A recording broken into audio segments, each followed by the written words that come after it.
following NHTV production is brought to you through the support of Arnold's Jewelers,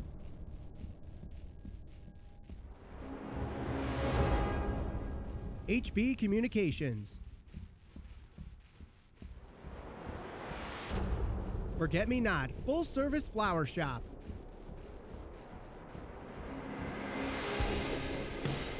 and North Haven Funeral Home.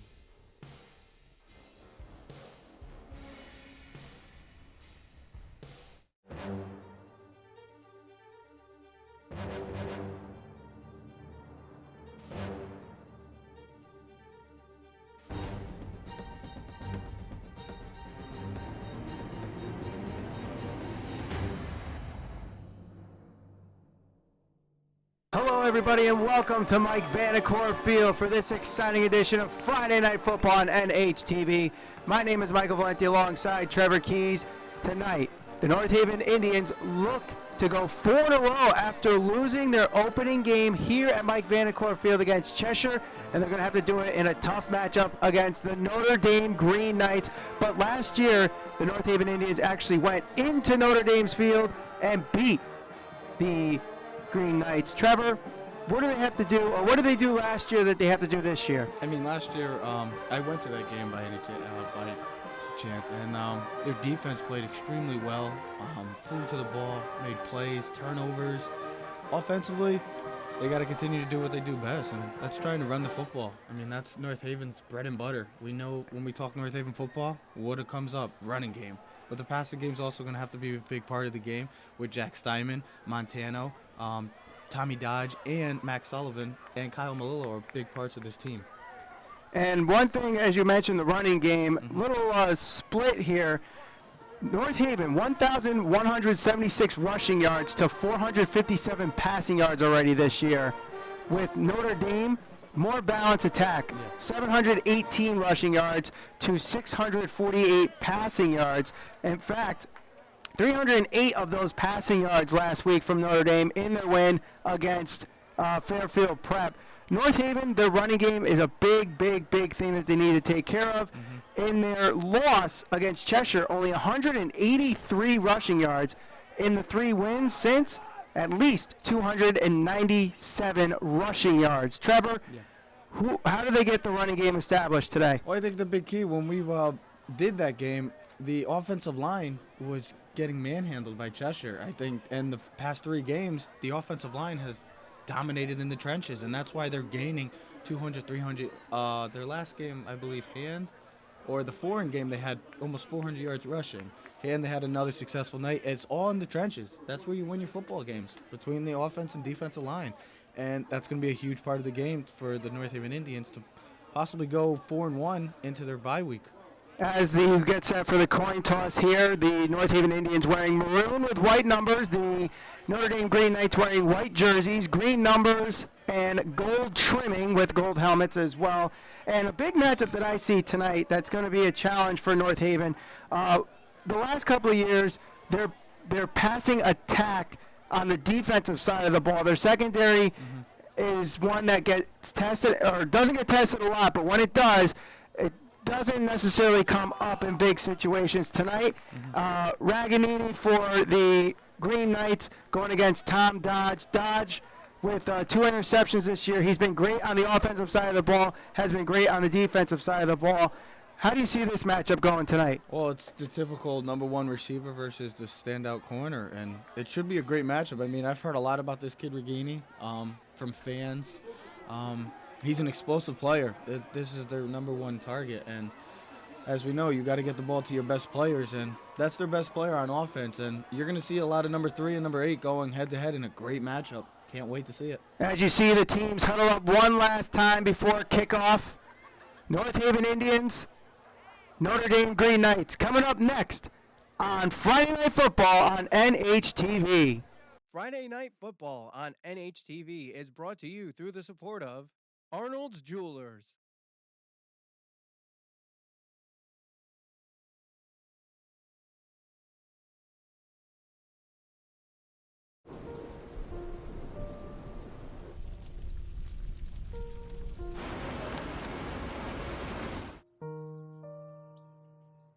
Don't wait.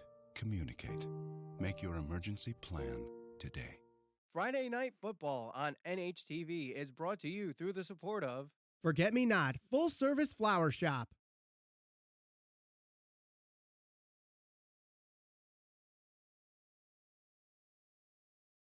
We get set for kickoff here. North Haven will kick things off to Notre Dame, going from left to right, as Notre Dame will be going from right to left. Colin Finkel back to kick things off. From the 40, it is a booming kick to the near side and will be received to 10, 15, 20, 25, and just shy of the 30-yard line there. And good field position for the Notre Dame Green Knights, returned by Ryan Smith, a senior, 5'8", 170 pounds.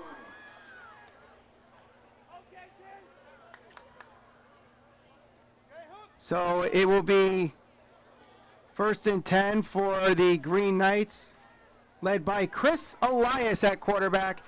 Like I said before, very balanced attack for Notre Dame, but protection of the football is a concern for Elias. Coming into this game, 5 touchdowns and 10 interceptions. Oh, wow. Shotgun formation, and it's a screen pass there, complete to the far side, and it will be just shy of the first down. I think a big part of this game is going to be, well, when we watched the first game against Cheshire, I think what I emphasized is the tackling. I saw a lot of missed tackles in the first game, and I think that's going to be a big part too. This is a team that likes to run a lot of sweeps, a lot of bubble screens. North Haven's going to have to get to the line, make a good punch, and being able to tackle. Can't be missing tackles and giving them, instead of making a 5-yard gain, into like 10 to 15-yard gains. 2nd and 1. Handoff goes up the middle and is probably going to be stuffed just short there. Good play by number 51 and number 62. That's Carson Tebbets, number 51, and number 62, Paul Murray, stops it from being a first down. So it'll be 3rd and just shy of the first down. That was a great play by Paul Murray, getting through the tackle and making the play. That's going to be a big part of this game. Like I said, emphasizing the pregame is the offensive line and D-line of the North Haven Indians to be successful tonight. Elias drops back, throws. The pass is complete for the first down. That is Ragaini. And that will be a first down for him. And that, like I said in the pregame, that's going to be the test tonight for North Haven, is to contain him at wide receiver. Call it a gain of 7 on the play for a first down.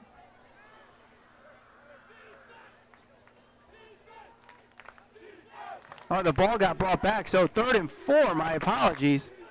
And there's a handoff to Wachowski, and he's got the first down there. Offensive line of Notre Dame did a great job of sealing the block and being able for their running back to gain off a huge 10-yard gain and a big play for Notre Dame. So just above 10 minutes to go here in the first quarter. Notre Dame is past the 50-yard line already. Ragaini is on the near side there. High snap. Elias takes it himself, runs to the far side, and gets about 4 yards before being pushed out by Kyle Malillo. Great decision by the quarterback of keeping it, reading the defensive end, coming down the line too far, and holding it, and for a big yard, and for a big gain right there.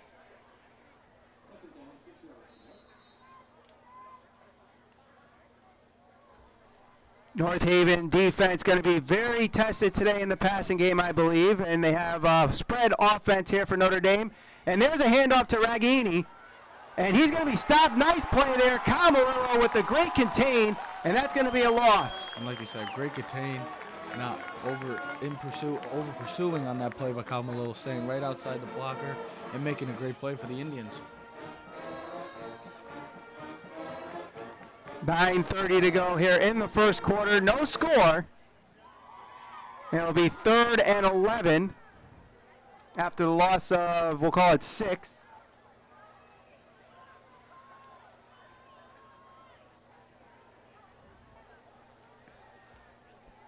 Shotgun formation, 2 on the far side, 2 on the near side. Elias drops back, Has time, throws, and the pass is complete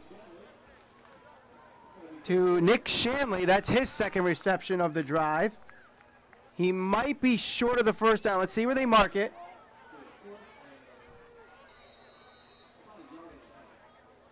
And it will be short for the first down, so decision here for the Green Knights and head coach Tom Marucci.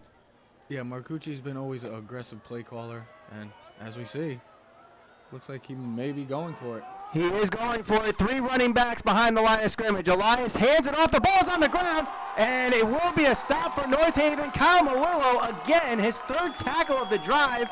That one forces a turnover on downs for North Haven. Missed opportunity for the Green Knights of Notre Dame, giving it to their best player, Regini, and not being able to handle it. Looked like they, from the start, kind of had an awkward handoff right there, and it turnover on downs for the Indians. Nice job. So Jack Steinman at quarterback, trying to lead this team to their first home win of the year. Steinman behind center and got some movement going around. Steinman moves to the tight end position. Now Tom Dodge behind center. Dodge gets a snap, and he's going to be stuffed for no yards on that play. Usually teams see a situation like that, they freak out. When you see a lot of motion, audibles and movement in the line, in the backfield, usually teams freak out. No hesitation by Notre Dame. Did not scare them one bit. And a good start for the Green Knights on defense. 1st and 10 with the ball at the, or excuse me, 2nd and 10 with the ball at the 40-yard line. Steinman takes a snap, tries to run up the middle, and does not get much there. So again, North Haven's running game stuffed. Actually, that was Max Sullivan, my apologies, on the carry there. And again, the North Haven offensive line is going to be a huge key in this game, keeping protection for Steinman in the passing game and also for the running backs. And right now, so far, it looks like the ND Green Knights have the advantage right now. 3rd and 7. Steinman rolls to the far side. The pass is complete to Tom Dodge. Gets to the 40 and pushed out of bounds into Notre Dame territory. First down, Indians. I've been hearing a lot of great things about Max Steinman so far throughout the season. He's playing very well, especially within the passing game, and becoming more of a leader this year. And it sees with the great throw right there, and Tommy Dodge being able to break off from the defender and making a big play for the Indians. So a gain of 20 on the reception. Gives the Indians their first possession in Notre Dame territory here. It'll be Dodge to the near side. He's got room. He gets around the corner and tackled just shy of the 30-yard line. Nice block by Max Sullivan and able to kick out the defender right there and giving Tommy Dodge a little more than maybe 5 yards a game right there.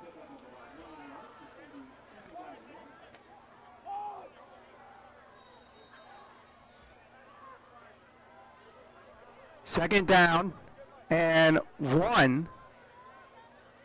So it was a gain of 9 for Dodge.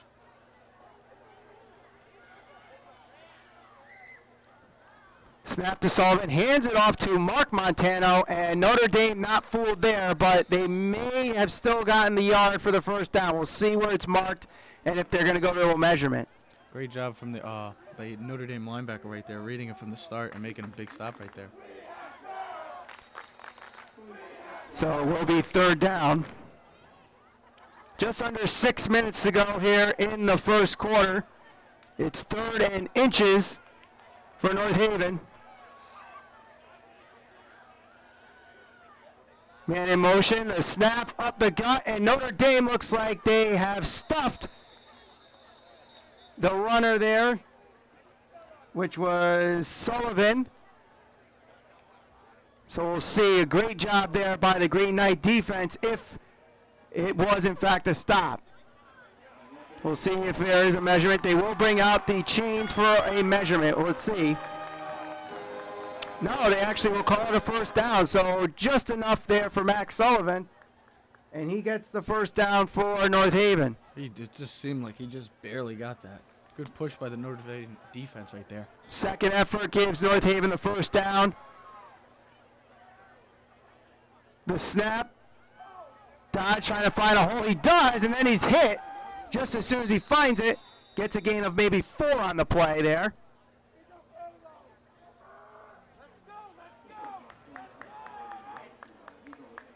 So second and manageable.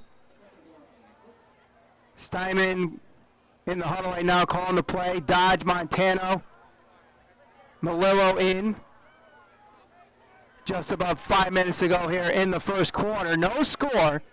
Steinman rolls to his left. Throws left. The pass is complete to the 10. 5. Is he in? No, he's just short of the touchdown. A nice play there from Steinman and Montano. First and goal at the 1. A similar play back earlier in the drive with Steinman hitting Tommy Dodge for a first down. Now this time it's Mark Montano, a big play right there. And great awareness of Steinman of getting out of the pocket and making a great throw. And Montano breaking off from the receiver and almost getting in for 6. 2 passes so far for Steinman. 45 yards in the air. The snap goes to Hooks. And he will be stuffed. So he doesn't get into the end zone. A sophomore, Jamoria Hooks. We saw him in the first game against Cheshire. Did a really good job at that short yardage and lead block position. Right there, though, did not get the full yard for the touchdown. Second and goal. Ball at the 1 yard line. There's a snap, goes to the right side. Trying to get around the edge. It's Dodge, touchdown. Tom Dodge.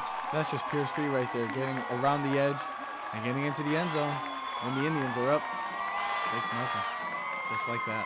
Great drive by the Indians, sustaining the run game and even the pass game. Steinman looked good in there with throws, accurate throws as well too, and in target and stride and making a nice successful first drive for the Indians. So Colin Finkel will try to tack on the extra point. Finkel 17 of 19 so far this year on extra points.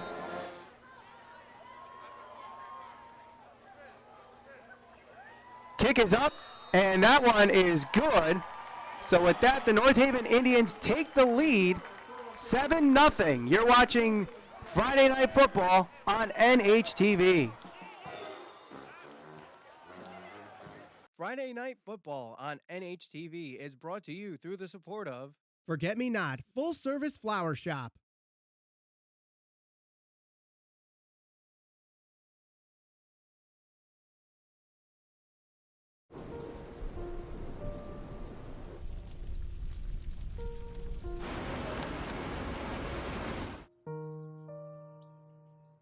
Don't wait. Communicate. Make your emergency plan today. Friday Night Football on NHTV is brought to you through the support of HB Communications.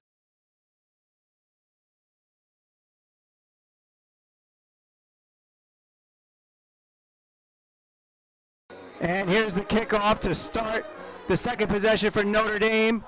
And it will be received again to the 20, 25, 30, and almost breaks free before he's tackled at around the 35-yard line. A good return and good field position again for Notre Dame.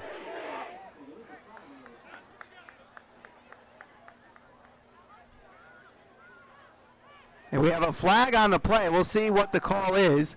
Might be an illegal block. It is against Notre Dame, so this one's coming back.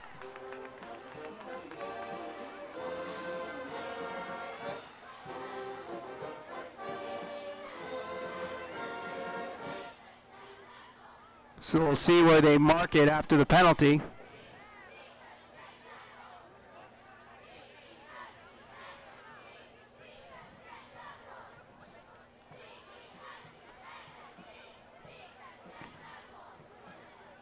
So North Haven leads 7-0 after the 1-yard run from Tom Dodge, set up by 45 yards in the air from Jack Steinman. And the pitch to the far side, gain of maybe 4 or 5 before the Tribe come in and stop the runner there.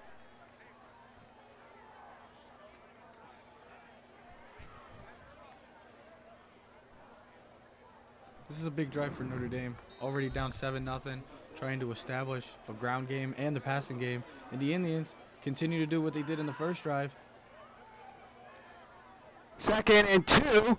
Fake handoff. Elias has the open edge, and he's got the first down there. He just needed a couple, and he got it. Great play, great awareness from Chris Elias as he moves the chains. And great one-on-one tackle right there. Instead of making that, yes, it's a first down, but instead of making that a bigger gain, and a great decision, like you said, for the quarterback Elias, instead of giving it to the back, he instead keeps it, over pursuing again on the defensive part of the North Haven Indians. 1st and 10. With the ball just shy of the 30. Elias drops back. Pass is incomplete, in and out of the hands of the receiver there, which was Nick Shanley, who has 2 receptions so far in this game. North Haven catching a break right there of the open receiver right there, possibly leading to maybe a 5-yard gain. Instead, it's a 2nd down and 10. That could hurt Notre Dame later on in this game, but we will see as the game progresses. Right now, North Haven leading 7-0 just over 3 minutes ago on 2nd and 10 for Notre Dame, their second possession. Their first one ended on a turnover on downs. Elias again drops back, has time, bombs this one to the far side, and just overthrows Raghini. He hits that in stride. That's Painter. That's a long touchdown for the Green Knights right there. Don't know how Raghini got, especially a player of his ability and speed and talent, got that wide open, blown by the defender, the safety as well, too. That's what made him an all-state wide receiver last year. And with talent like that, we'll get him, again, an all-state wide receiver in his senior year here. He is the lone receiver on the far side. 3 wide receivers on the near side here on 3rd and 10. Elias drops, looks to the near side, scrambles. He avoids the sack, and the pass is complete in traffic. Gets to the 43-yard line, and that's a big first down for Notre Dame, as it's Justin Shanley this time with the reception.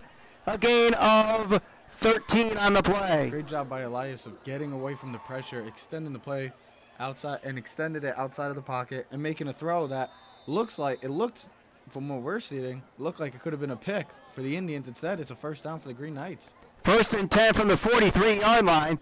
Handoff goes to Wachowski.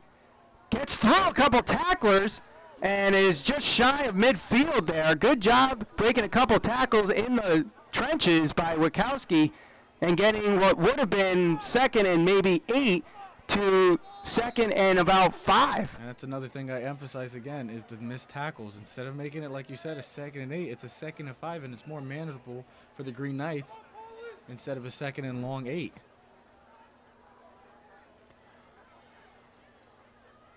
Elias hands it off again to Wachowski, finds a hole, and he's got the first down. A nice gain of 5 on the play to carry the chains over.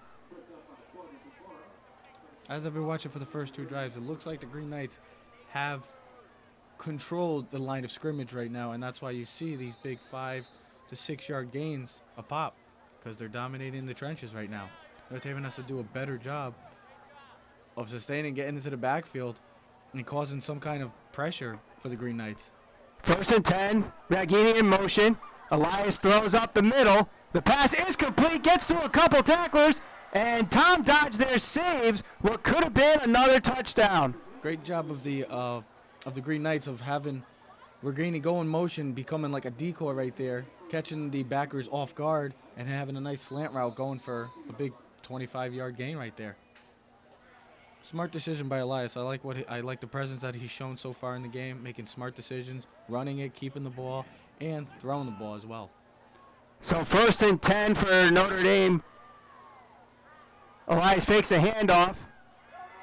Trying to shake off a couple tacklers. He does. Nice block there. He's trying to get to the sideline. And Mark Montano, another touchdown saving tackle there, but it's going to be 1st and goal after the run by Elias. Elias, another good, like I just said previous to this play, great decision making so far. Another keeping it, over pursuing by the Indians D line right there, and also over pursuing in the linebacker in the secondary. And Elias almost scores right there. 20-yard run gives Notre Dame a 1st and goal, trying to tie this game up at 7. Just over a minute to go here in the first quarter.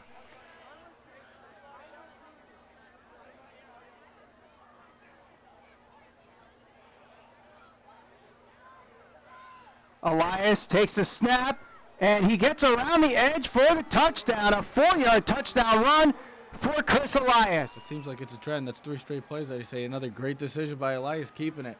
The Indians have to start realizing that this kid is a very elusive quarterback as well. He's a great thrower, and he's ability to run and extend plays with his legs. The Indians have to stop over-pursuing right there and cut him for the back. Instead, playing smart and playing outside containment of the quarterback, and it leads to another touchdown, another missed tackle by the Indians as well. Jared Gallbronner will kick the extra point. He is perfect this year at 17 for 17. Good snap, good hold, good kick.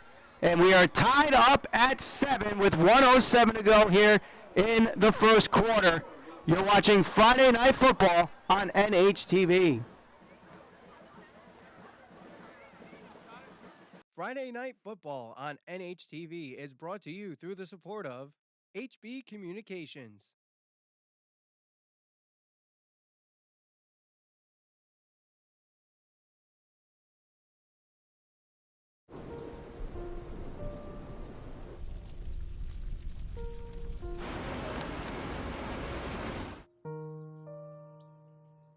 Don't wait.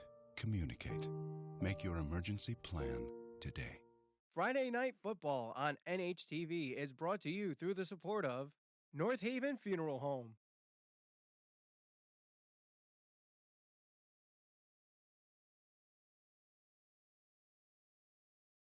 .107 to go here in the first quarter. Notre Dame answers back with a touchdown, a 4-yard touchdown run from Chris Elias. And Trevor, that running game looked really, really good for Notre Dame, but the defense for North Haven really broke down, especially with tackling. Yeah, missed tackling, over pursuing, especially. That's why you saw so many great runs by Elias. I wouldn't even say the running back. The running back had a few carries, but it was mostly dominated by Elias and his decision-making of keeping the ball and extending the plays and over pursuing. It's going to be a big part of this game is containing this quarterback. He's a dual threat quarterback. He can run, he extend plays with his legs. You have to contain a quarterback like that. They're having trouble keeping the ball on the tee, so a holder will be there for Gallbronner to kick things off here. And we have a flag before the kickoff.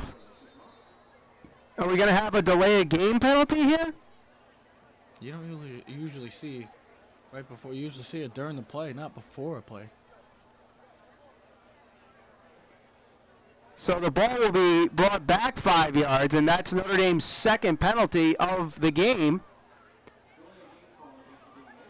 This one's going to cost them 5 yards. And they're going to change tees. Bringing back the old tees. And Gallbronner will kick things off without the holder. Not sure what that was all about. I don't know. They didn't really call what the penalty was. Could have been an offsides, an illegal procedure. But this one will be returned to the 20, 25, 30. Breaks a tackle to 35, and that was a great return by Tom Dodge. He has just been all over defensively, offensively, and special teams for the Indians this year. What helps the penalty as well, the 5-yard penalty, helps to give North Haven great field position right now. So it will be 1st and 10 for North Haven with great field position.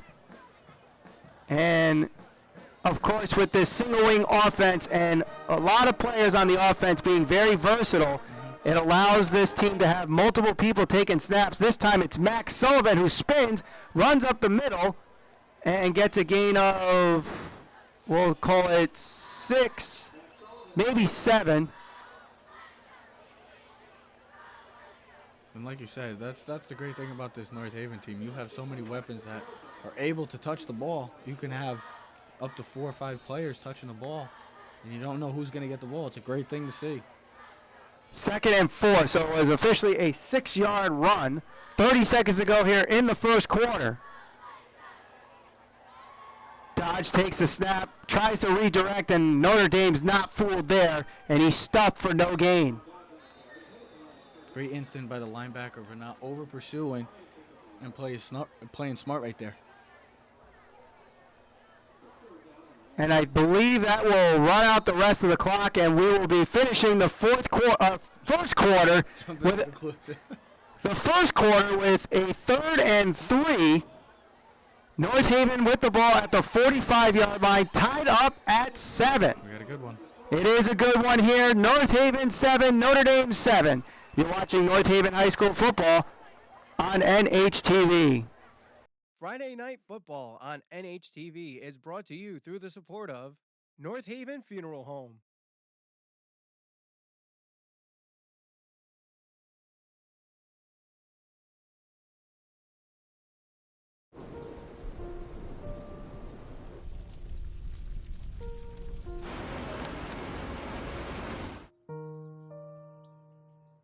Don't wait. Communicate. Make your emergency plan today. Friday Night Football on NHTV is brought to you through the support of Arnold's Jewelers.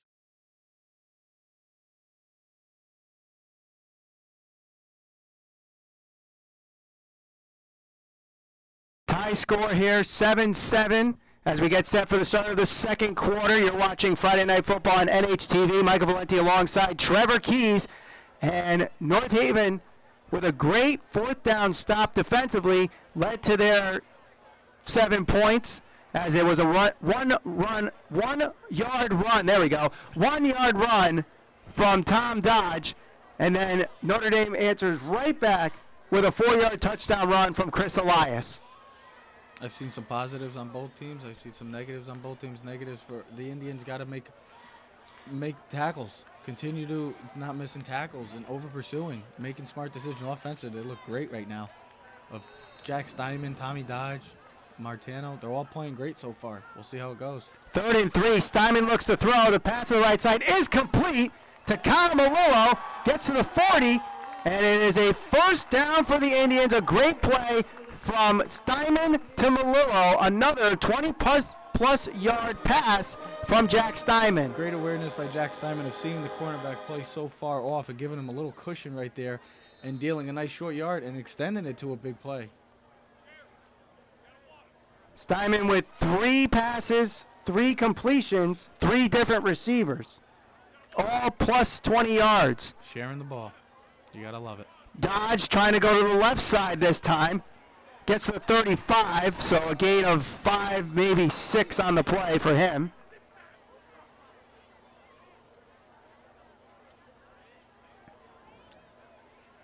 So North Haven early in this second quarter threatening to score again. Great movement so far in their first 5 plays of this drive. I like what I'm seeing, smart decision making by Steinman in the passing game. And I like what they're doing, running outside the edges right now instead of inside, where the Indians are so well known for running inside the tackles. I like it. Use your speedsters outside and try to make them use their speed, their ability to get outside the pocket, play, and make some nice, successful runs for the Indians. That run negated with a holding penalty from North Haven, so the ball brought back to the 44-yard line. I believe that's the first penalty of the game so far. That is the first penalty for North Haven. Indians. The Notre Dame Green Knights have 2 already, so it'll be 1st and 14. Dodge will take it himself and will be tackled at the 40, just shy of the original line of scrimmage.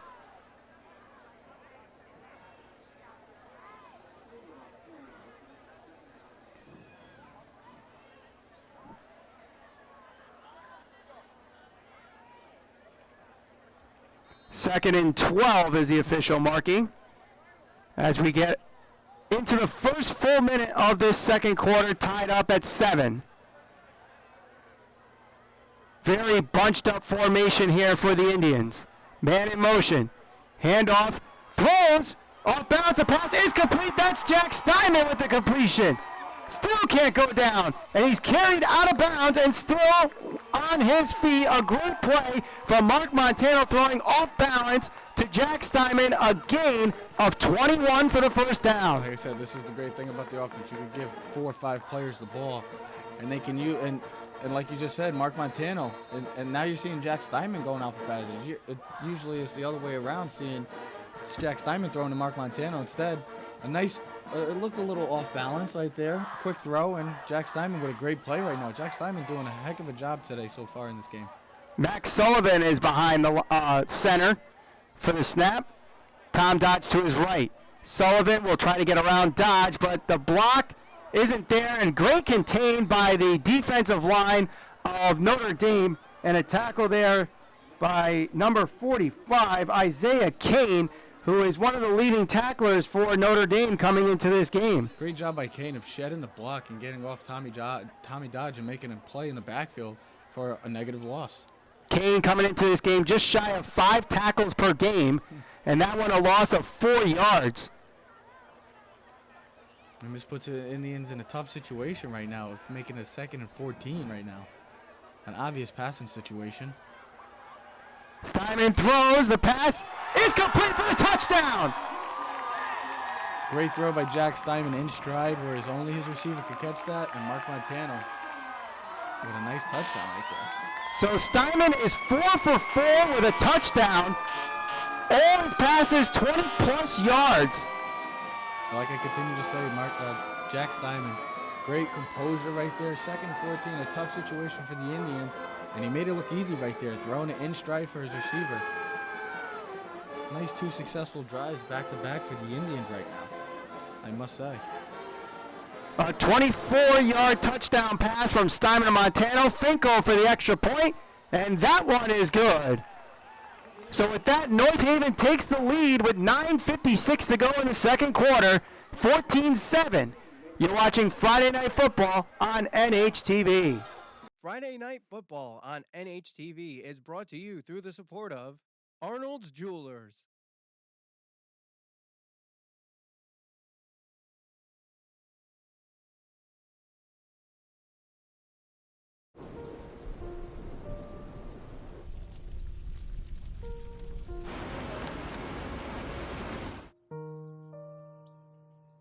Don't wait. Communicate. Make your emergency plan today.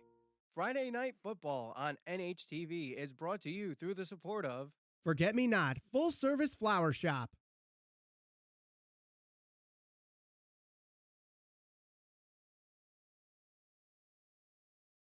We get set here to kick things off in the second quarter. 9:56 to go after a 24-yard touchdown pass from Jack Steinman to Mark Montano, giving the North Haven Indians a 14-7 lead. Finkel kicking things off. This one shanked, and that's going to go out of bounds. That's an illegal kick penalty. That's going to give Notre Dame the ball at the 40.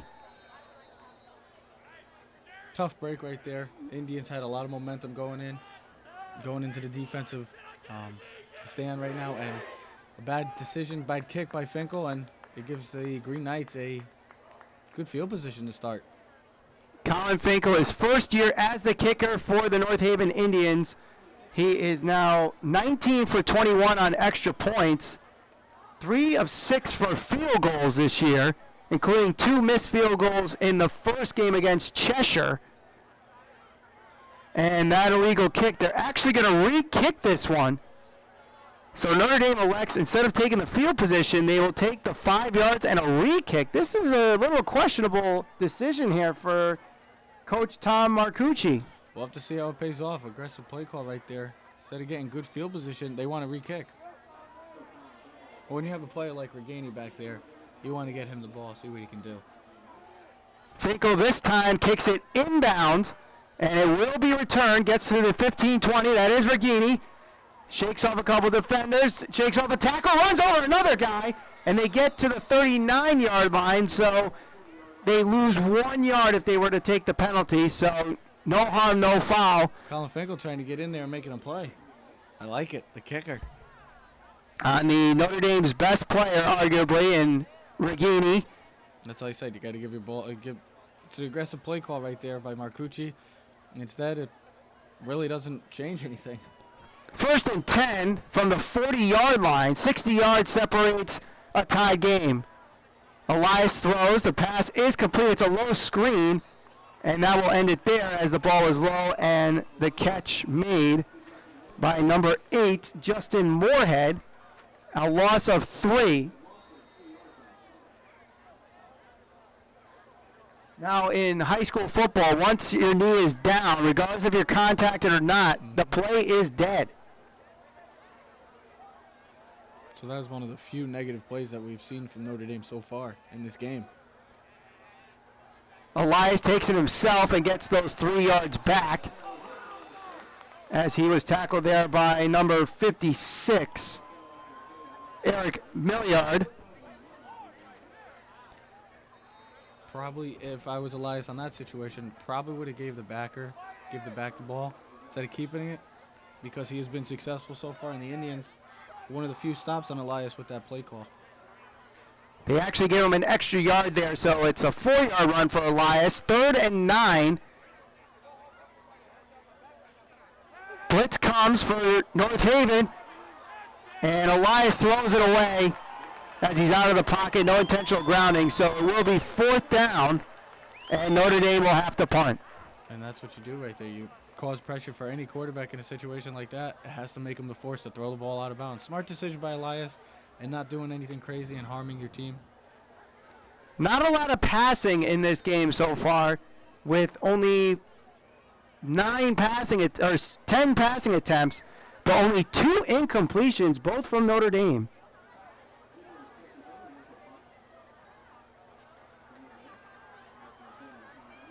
So here's the punt. It is a booming angled punt, and that will bounce out at the 26-yard line. So decent starting possession there for North Haven. This is a big drive for both teams defensively for Notre Dame, trying to keep your team in the game. And North Haven, big time on offense right now. Look, they've been very successful the past 2 drives. We'll see how it goes, extending it possibly to a 2-touchdown game. This is a big drive for both teams. We'll see. 8:28 to go here in the second quarter. North Haven leads 14-7. Good defensive stop there after a touchdown brought by the North Haven Indians from Steinman of Montana. Let's see if they can tack on to their lead here, which was something that they did a lot last year. As Tom Dodge goes to the right side, trying to get around the edge, does, but only gets a yard on the play. I haven't really seen a lot of success right now with the Indians being able to run outside the tackle box right now.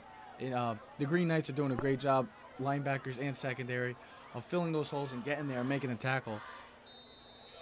Tom Dodge has only 26 rushing yards so far in this game. He is the leading rusher for the Indians today, but he's done that on 9 carries. Handoff up the gut, and that time he breaks the tackle, but still stuffed up. That was Mark Montana with the carry, and he may have gotten a couple inches. They mark him for 1 yard there. Try to confuse him with the misdirection counter right there. Usually that's a very successful play for the Indians, but great job by number 49, the linebacker, of sniffing that out from the start and making a great play. Tristan Andruski with the tackle there. 3rd and 7.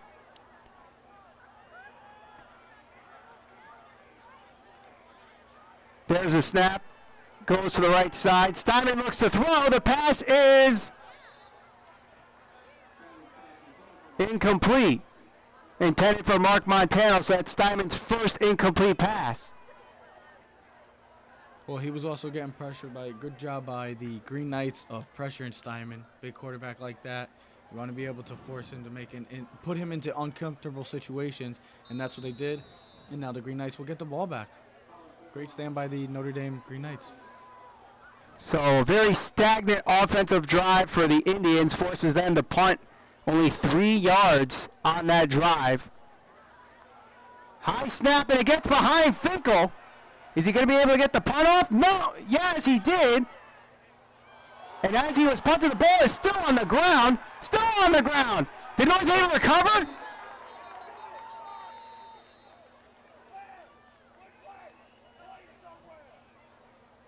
The officials are going to talk about this. A lot of chaos going on there. Finkel got the punt off, but didn't get past the line of scrimmage. The ball was on the ground. As Finkel went for the punt, he was hit. So I don't know if there was a flag thrown for running into the kicker. we'll see who has the ball at the end of this. I believe Notre Dame's going to end up with the ball here, but let's see.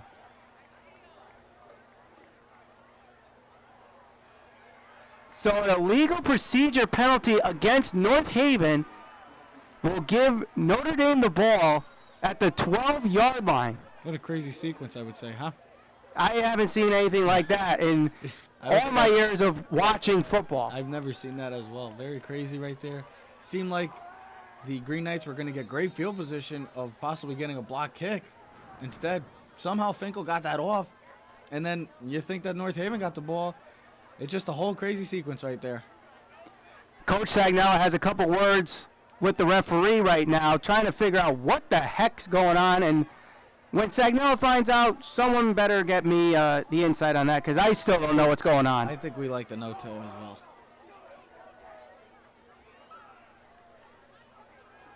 So it's 7:19 to go here in the second quarter. North Haven still leads 14-7, but Notre Dame in great field position. They are at the 12-yard line.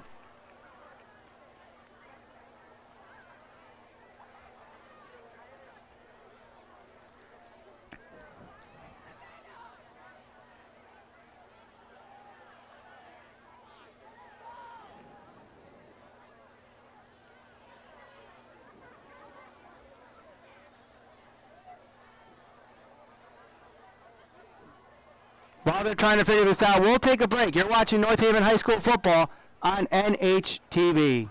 Friday Night Football on NHTV is brought to you through the support of Forget Me Not Full Service Flower Shop.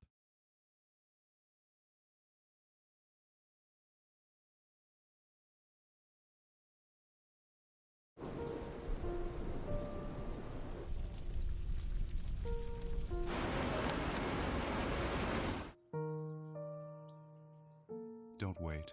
Communicate. Make your emergency plan today. Friday Night Football on NHTV is brought to you through the support of HB Communications.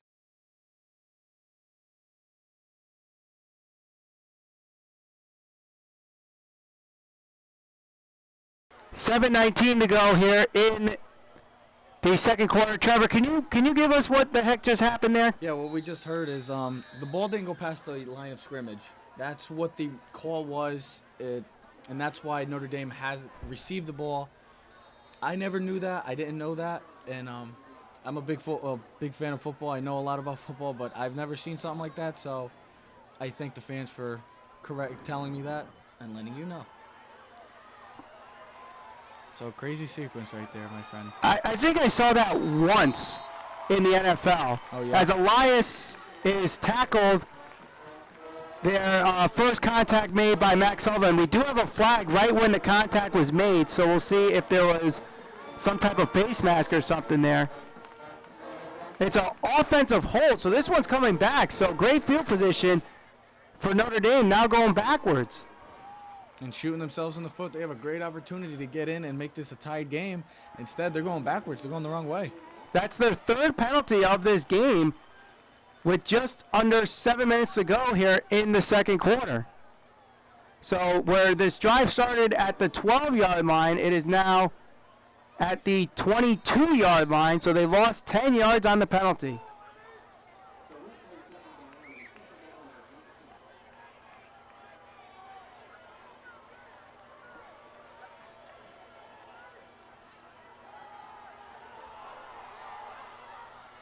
Elias drops back, finds a hole. He's going to take it himself, breaks a tackle, breaks another tackle, and he's brought down to the 10-yard line. A 12-yard run there by Chris Elias. Great job by Elias again.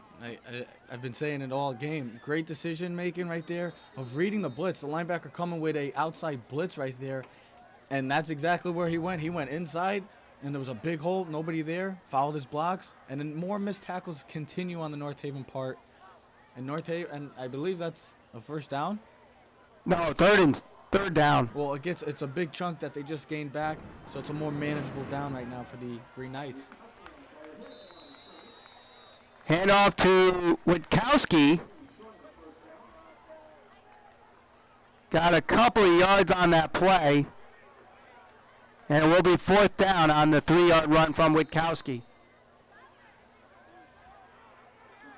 Notre Dame not really, I wouldn't say trusting of their kicker, but he has not attempted a field goal this year. So Notre Dame's offense stays on the field.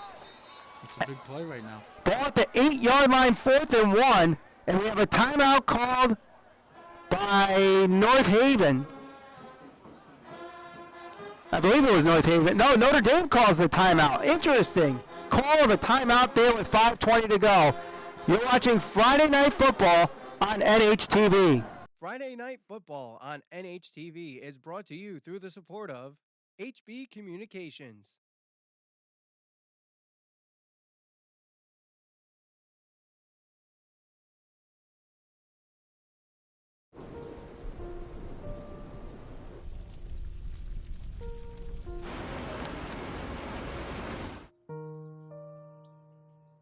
Don't wait.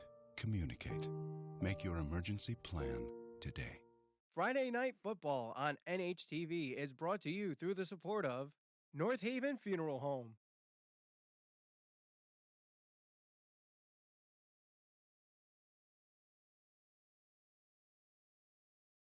.520, 4th down and 2. Notre Dame trails by 7. Elias gets the snap. It's a high snap. The handoff is good. Witkowski breaks a tackle, and he's in the end zone for a touchdown. So North Haven's defense breaks down, and the Notre Dame Green Knights are an extra point away from tying this game. Great job by the running back of finding the hole and being able to get right through that little hole and getting into the end zone and tying it up for the Green Knights. An 8-yard touchdown run from Witkowski, Josh Witkowski. And here comes the extra point from Goldbronner.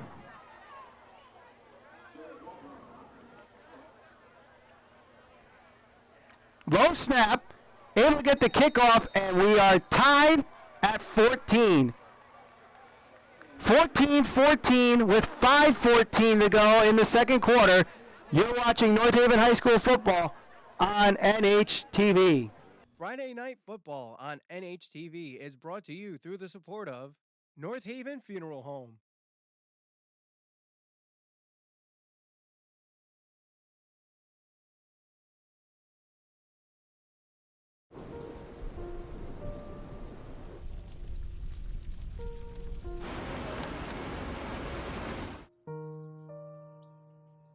Don't wait. Communicate. Make your emergency plan today. Friday Night Football on NHTV is brought to you through the support of Arnold's Jewelers.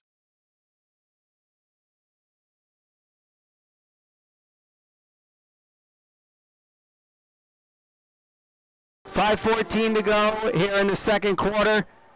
Tied up at 14. You see Mr. Ken Tedeschi, the leader of the band. They do such a great job getting this crowd going with the music that they provide in between downs, in between possessions. One of the best in the state. And Goldbronner's kick is a short one. Will be returned at the 25-yard line and gets to the 35, so a 10-yard return for Max Sullivan. And it'll be 1st and 10 with decent field position for North Haven, trying to tack on 7 points before the half. Now this is another big drive, as we just stated the previous drive. This is a big drive for the Indians now. Notre Dame reclaims the momentum after the short field touchdown, the crazy play that we have seen. Let's see what the Indians do coming back on offense now. Steinman throws to his right. The pass is complete to Malillo. He's got 10 yards in the first down. And Malillo adds a little insult to injury by knocking down that coach. Poor coach. Help that guy out. That was a big guy too. Kyle Malillo, great job of nice hands of getting the first down and being able of seeing the line of seeing where the first down marker, or never mind, it actually looks like it's a second down. It looked like Malillo was crossed the first down marker, but no, they said he got out of bounds just shy, so a 9-yard. I got ahead of myself. I'm sorry. I did too. It looked like it was a first down. My apologies. So 2nd and 1. Steinman looks back to throw again. Looks to the far side. This one's a deep pass. It is caught. What a catch by Mark Montano. No, they're saying he didn't catch it. From where I was sitting, from where we're sitting right now, it looks like a catch.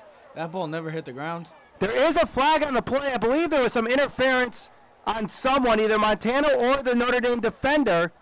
Referees missed that call right there. That's a bad call of not seeing that. We're seeing it from here.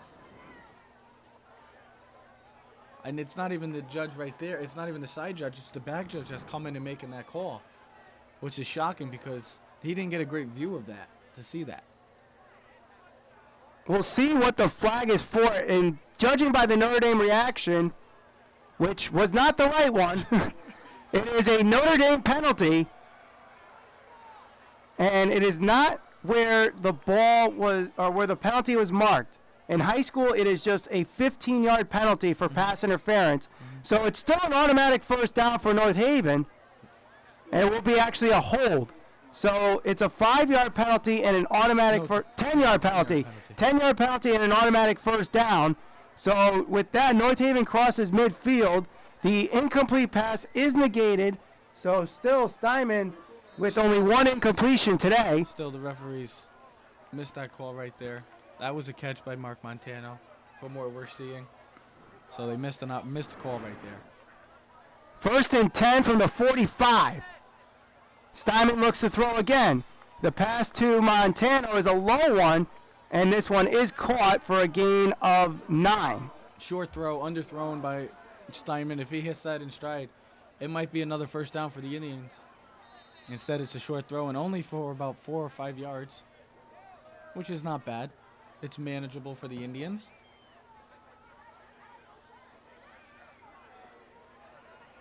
Second and 6. 3 wide receivers out. Steinman behind the center. Rolls out to the right. The pass complete. That one to Mark Montano. Gets to the 30-yard line, and that is a first down. A gain of 14. Another great throw by Steinman, and having the connection of him and Montano right now, it seems like that's the hot spot right now for Steinman, going to Mark Montano. Another first down. Great decision making by Steinman. Steinman doing a really good job in the air tonight. Good throws, even the one that was an incompletion to Montana, which is a debatable incompletion, but still, he's doing great. Handoff up the middle, and a run of 3 by Max Sullivan. Well, Steinman is reading the defense. He's playing well. He's seeing the kind of cushion that they're giving his receivers, so he's going to pick that apart. If he sees at least a 5-yard cushion right there, he's going to take advantage of that, and that's why you're seeing these 9, 10 to 15-yard receptions right now, is because of how far back the DBs are playing off of the receivers, and he's great awareness of that. That's a great quarterback right there of seeing that. Notre Dame, I believe their game plan is let the air attack beat them tonight, and Steinman going deep and overthrown there, intended for Melillo. Seemed like he got a little rattled, saw the pressure coming from the outside, and just maybe throwing a little too much right there for his receiver. But that might have been the best decision right there. Instead, it almost looked like that. If that was a little short throwing, that could have been a play for the safety of Notre Dame for a possible turnover right there. So it's not a bad decision right there. Yes, it's an incomplete. It looks bad, but it's not the worst decision. So Steinman will now set up at the tight end position as Max Sullivan will take the snap with Tom Dodge to his right. 3rd and 7. 3:33 to go. Tie game. Dodge actually got the snap. Runs to in between the tackles on the left side, and he's just short of the first down. I believe he only got 6 on that one.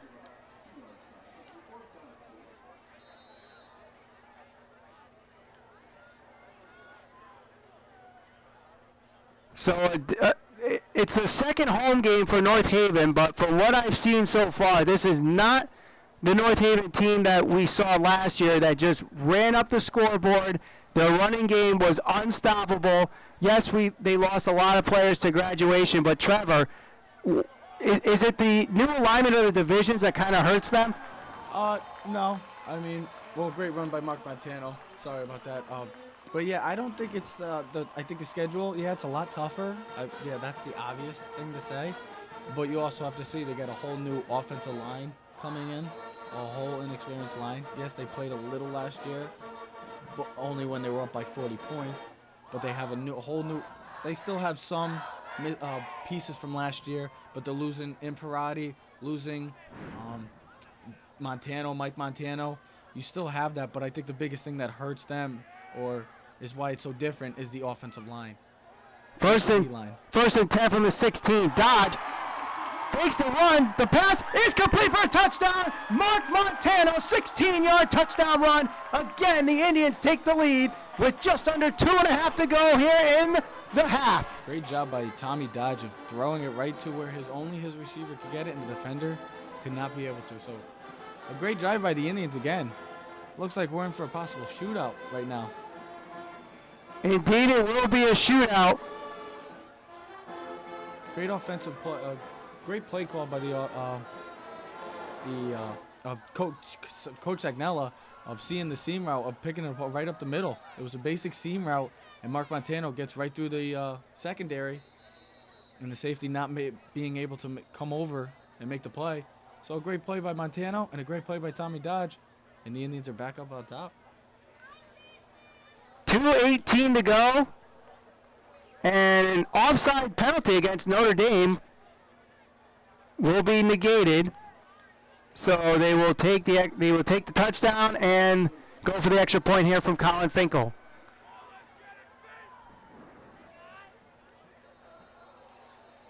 Good snap, good kick, almost blocked there, and it is good. So Notre Dame will trail by 7 after the North Haven touchdown from Tom Dodge to Mark Montano. 2:18 to go, 21-14. You're watching Friday Night Football on NHTV. Friday Night Football on NHTV is brought to you through the support of Arnold's Jewelers.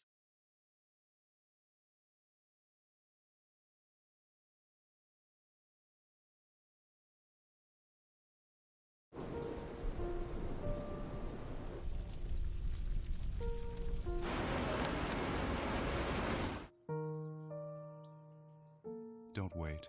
Communicate. Make your emergency plan today. Friday Night Football on NHTV is brought to you through the support of Forget Me Not Full Service Flower Shop.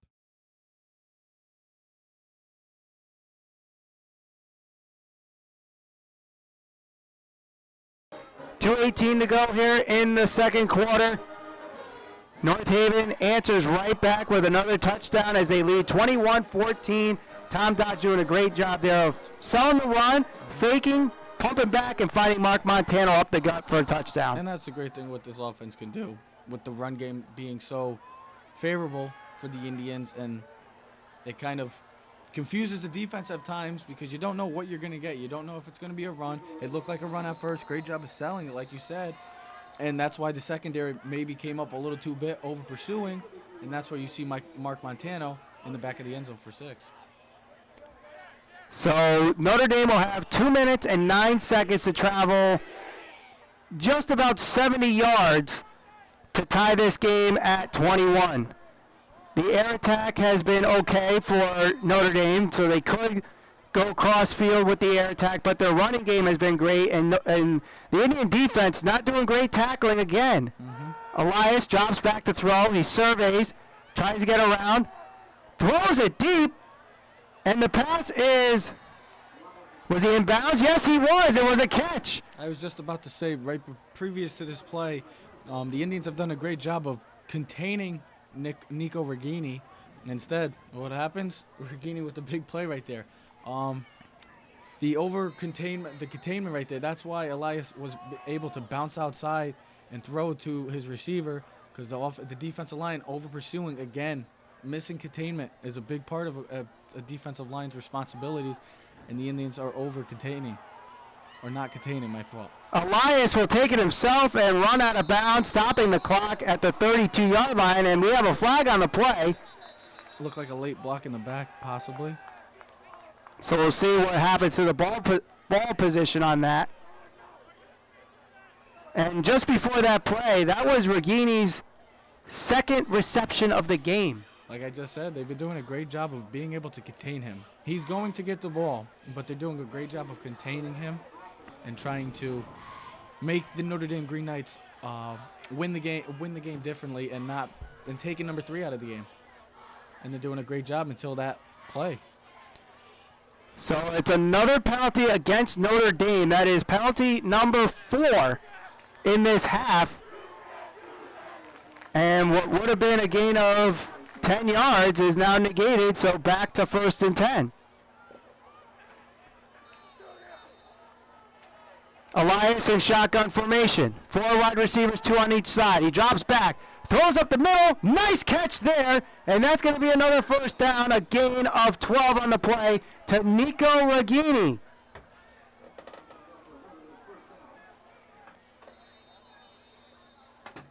Nice shot by the Notre Dame of Elias again. Another great decision making, seeing the safeties. Elias drops back again. Steinman trying to get in for the sack. He misses it. Flag on the play. And Elias is going to hand it off himself. Breaks around the edge and gets just shy of the 20-yard line. But I believe this one's coming back for an illegal block. The Indians are lucky on that to get the flag right there. Another opportunity missed by the Indians. The missed tackles, it has to be hurting these coaches because this is a great coaching staff, and I know they put a lot of emphasis coming into the week of practice of tackling. And the Indians are just missing open field tackles. They're missing opportunities of getting, instead of making it a long 2nd and maybe 25, they're making it manageable for these Green Knights because of the many missed tackles so far in this game.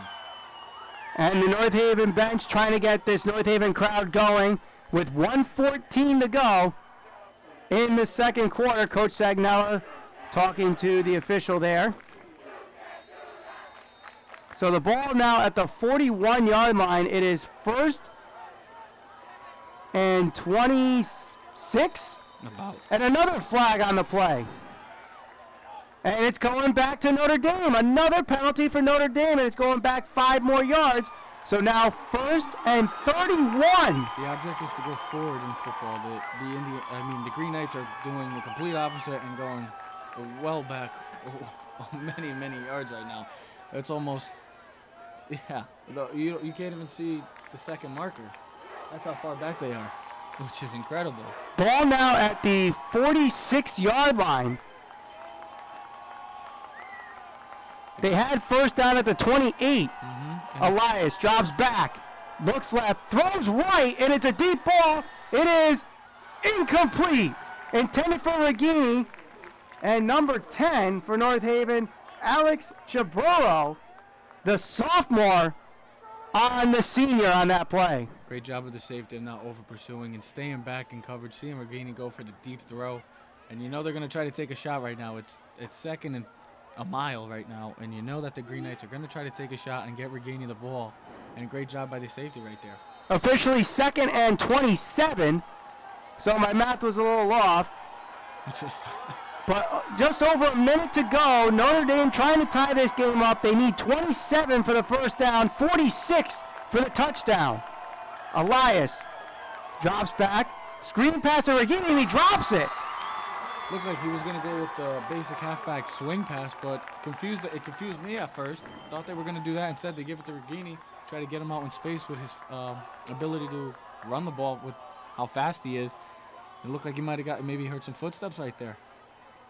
So 3rd and 27 with 1:03 to go. Now, if you're Notre Dame, you have 2 timeouts left. 1 minute and 3 seconds. 3rd and 27. If you don't get the 1st down, what do you do? Well, it depends on what happens in this play right now. Deep pass from Elias. This one is intercepted. That's Mark Montana with the interception. So we don't need to worry about what they're going to do on 4th down because Mark Montana with a huge interception. As we mentioned earlier in this game, Elias with his decision-making causing turnovers. That is his 11th interception of the season.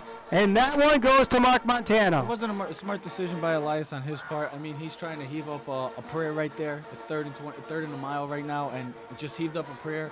But he's thrown into triple coverage right there with the cornerback and the safety and even the backer back there. So a great play by Mark Montano of making the play and causing a turnover for the Indians. The Indians with all their timeouts, 50 seconds to go, trying to get in field goal range for Finkel. He does have the range for a 40-plus yard field goal. The pass is complete.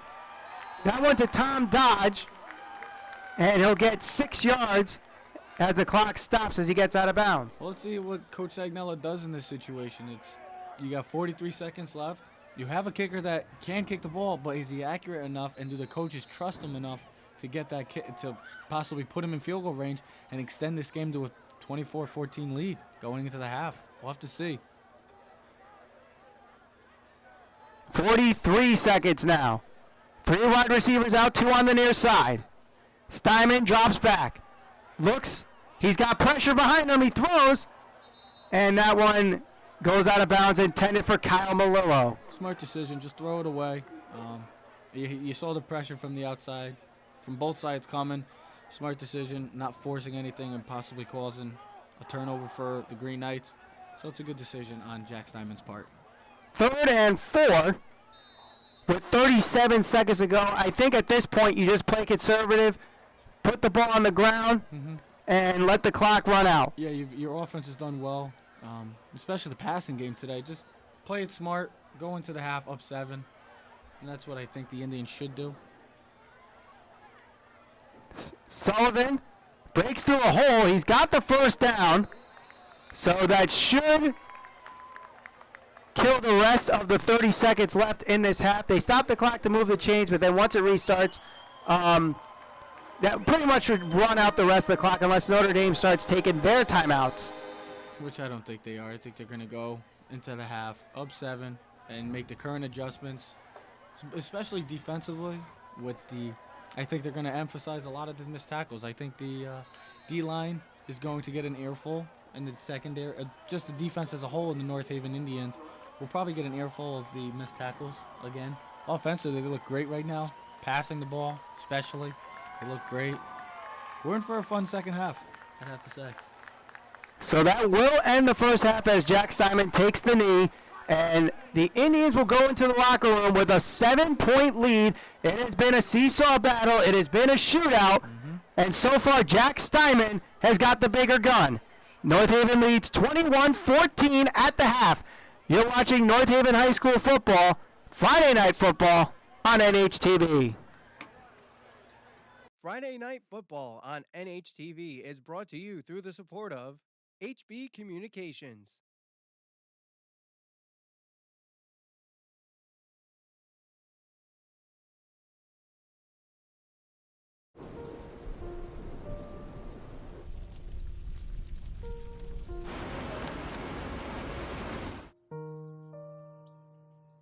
Don't wait. Communicate. Make your emergency plan today. Friday Night Football on NHTV is brought to you through the support of North Haven Funeral Home.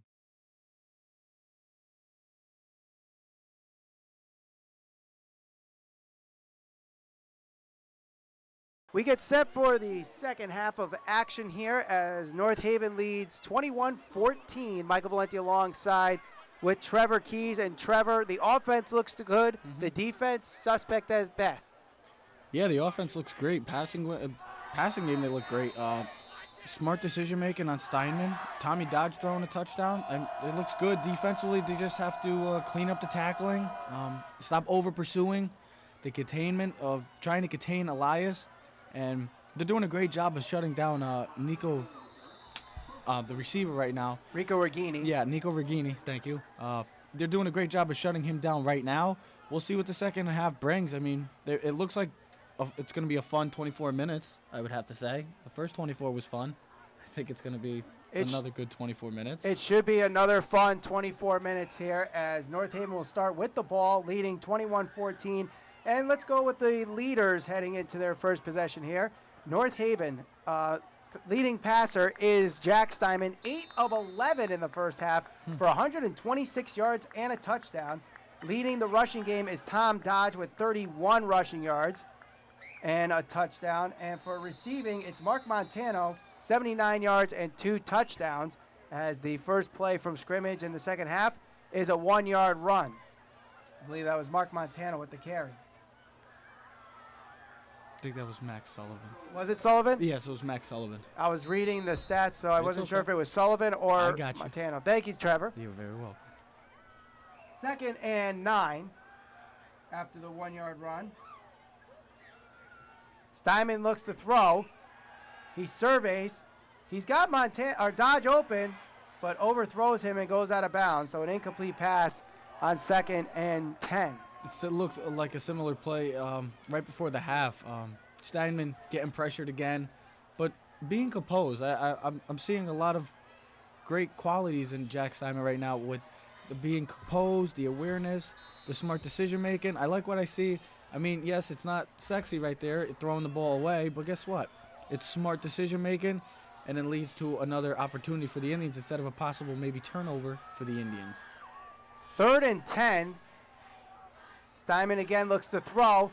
Throwing with a man in front of him, and the pass is caught by Kyle Melillo. Nice play, gets to midfield, a first down for North Haven. Great job of seeing. I mean, he saw the safety over the top, but just got enough room, enough space right there to make a great throw into Kyle Melillo's arms. And right there, that's another person that they have to get more involved in this game is Kyle Melillo. He's been a very good target for Jack Steinman so far in this game, and it just shows right there with the previous play. 25-yard pass for the first down. Steinman will run himself and tries to get through the hole, but gets stuffed by the defensive line and gets a gain of 1. We haven't seen a lot of running. I mean, North Haven's usually a run-heavy team, but I've seen a lot more passing in this game tonight than I have seen more running. The runs have been there, but maybe we're so used to seeing successful big gains from the Indians, and we haven't seen that quite yet so far. As I mentioned before, Tom Dodge leads the team with 31 rushing yards. He's done that on 10 carries. Wow. Steinman looks to throw. The pass is complete for a 12-yard gain and a first down. What can I say? Another great decision making right now by Jack Steinman. Off-balance throw, but still finding his target. I really like what I'm seeing from Jack Steinman. If the North Haven Indians can establish a run game right now, like you just said, Tommy Dodge, I'm shocked.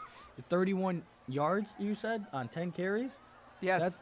If they can establish a run game, the Green Knights are going to have a hard time stopping this North Haven offense in the second half. Dodge gets the handoff, looks to throw. The pass is complete to the wide open Kyle Melillo, and it's a first down at the 11-yard line. And as I said, you got to get Kyle Melillo more involved in this offense right now because it seems like every time they throw to him, he's wide open. Breaking away from the defender right there. Great play. Another big play for the Indians right now. And it looks like a great successful drive, and it's all because of the passing game so far. The passing game's been terrific so far, I'd have to say. Yes, a 27-yard pass from Dodge to Melillo gets the Indians a first down, and they're in the red zone for their first possession here in the second half. It will be Sullivan taking the snap with Dodge to his left.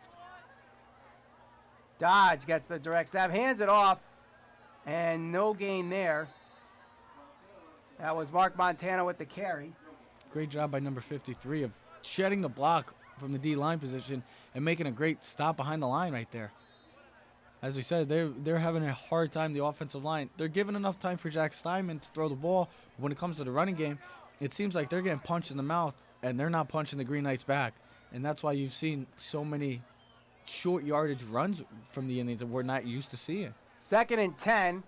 Steinman now back behind center. Gets the snap. Throws up the middle. The pass is complete to Melillo, and he falls down at the 2-yard line. It's a first down, 10-yard pass from Steinman to Melillo. Well, it was a great job right there of the Green Knights bringing the blitz with the linebacker, and great job of picking up the backer from Max Sullivan and giving enough time for Jack Steinman to make that throw to Kyle Melillo. And the Indians look like they're going in. Steinman loses the ball, and diving on it, luckily, is a lineman for the Indians. It looks like Carson Eberts was there. We have not. Excuse me, that was Vin Anastasio, the lineman that got on top of that. North Haven has no turnovers. Am I correct? No turnovers. The only Yeah. turnover in this game was the last-minute interception Gotcha. from Elias to Mark Montano. And the Indians are doing a great job of holding the ball, winning the turnover battle right now. Almost got a good break for them right there. Could have been a very disastrous play right there. The Indians looking like they were going in and almost led to a fumble. 2nd and goal, Steinman brings it around his back, looks to throw, runs, throws. It is. Does he got both feet in? He does. Touchdown. What a play. What a play by Jack Steinman, throwing that awkwardly, off balance, and throwing it against it. It's crazy. What a great play by Jack Steinman. Seeing that. It looked like the Green Knights were going to get a sack right there, but Jack Steinman staying composed and seeing his target wide open in the back of the end zone. A 12-yard touchdown pass from Jack Steinman to Steve Irby, the junior tight end at 6 foot, 170 pounds, That's another gives weapon. North Haven a 2-touchdown lead.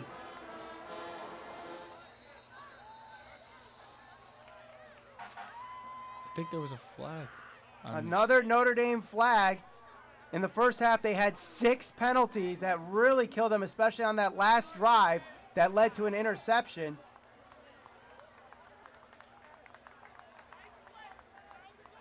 And it looks like there's some confusion on the field. I think they declined the penalty to kick it again, even though they made the kick. Coach Sagnella is confused.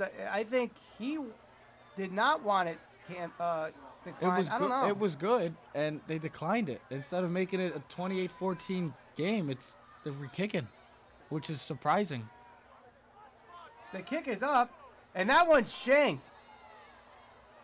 Oh, crazy sequence right there. We've seen a lot of crazy plays in this game, especially in the special teams area. A coach's decision, instead of accepting it, it was on the defense. Instead of accepting it and making it 28-14, it's declining it and missing the extra point. Let's see how this goes from here on out. A very interesting thing happening there. The declining of the penalty leads to a missed extra point, and North Haven now leads 27-14 with 8:13 to go in the 3rd quarter. If they were going to decline it, then I would think they would have been going for 2 instead of. It confuses me. I don't understand why they declined that penalty. If you were going to do it, because it'd be at the half-yard line, then why not go for 2 then? If you were declining it. So let's see what happens. So we'll see how Notre Dame answers back on their first possession of the 2nd half.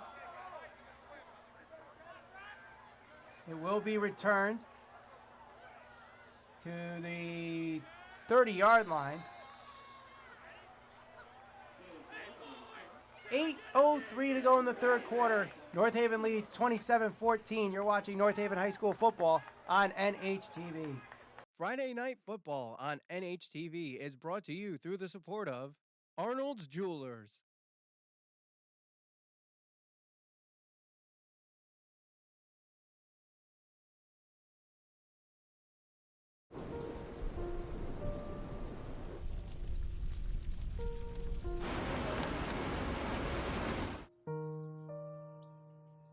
Don't wait. Communicate. Make your emergency plan today. Friday Night Football on NHTV is brought to you through the support of Forget Me Not Full Service Flower Shop.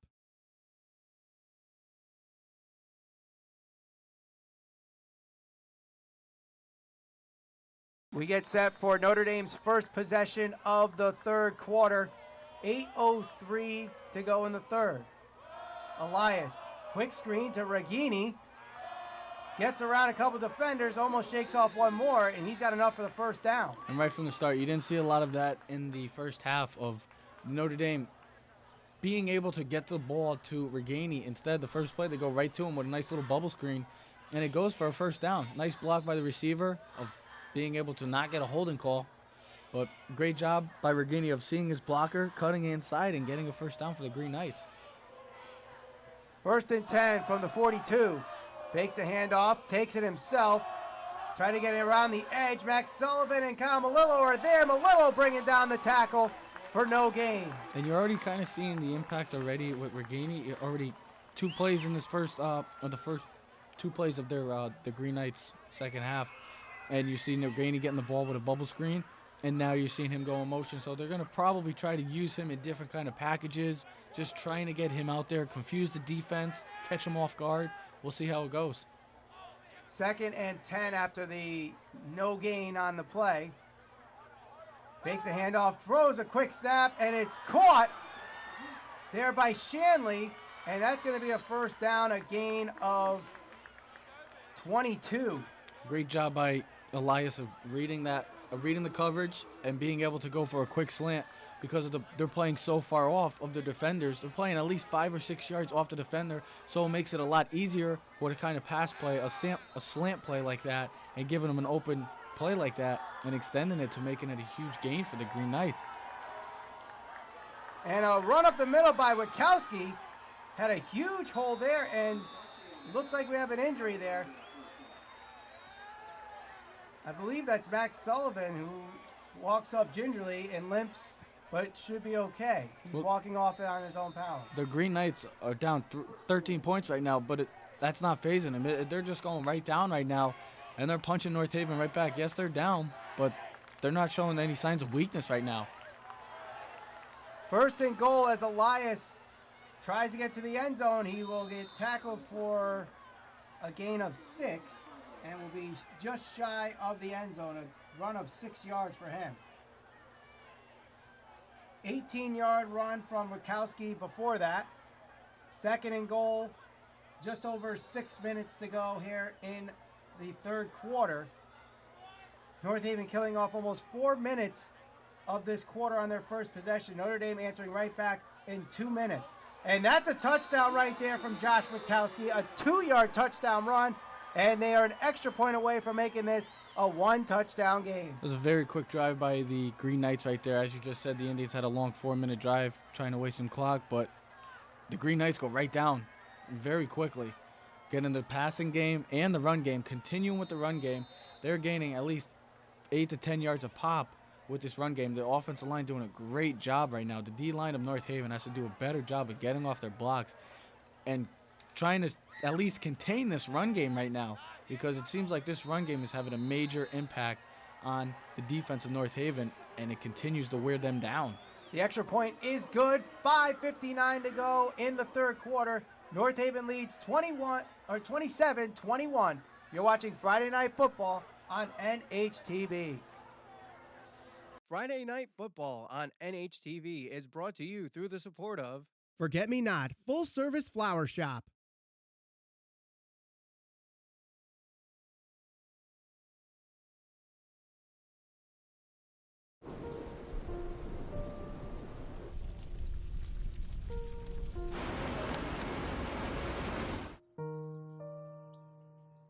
Don't wait. Communicate. Make your emergency plan today. Friday Night Football on NHTV is brought to you through the support of HB Communications.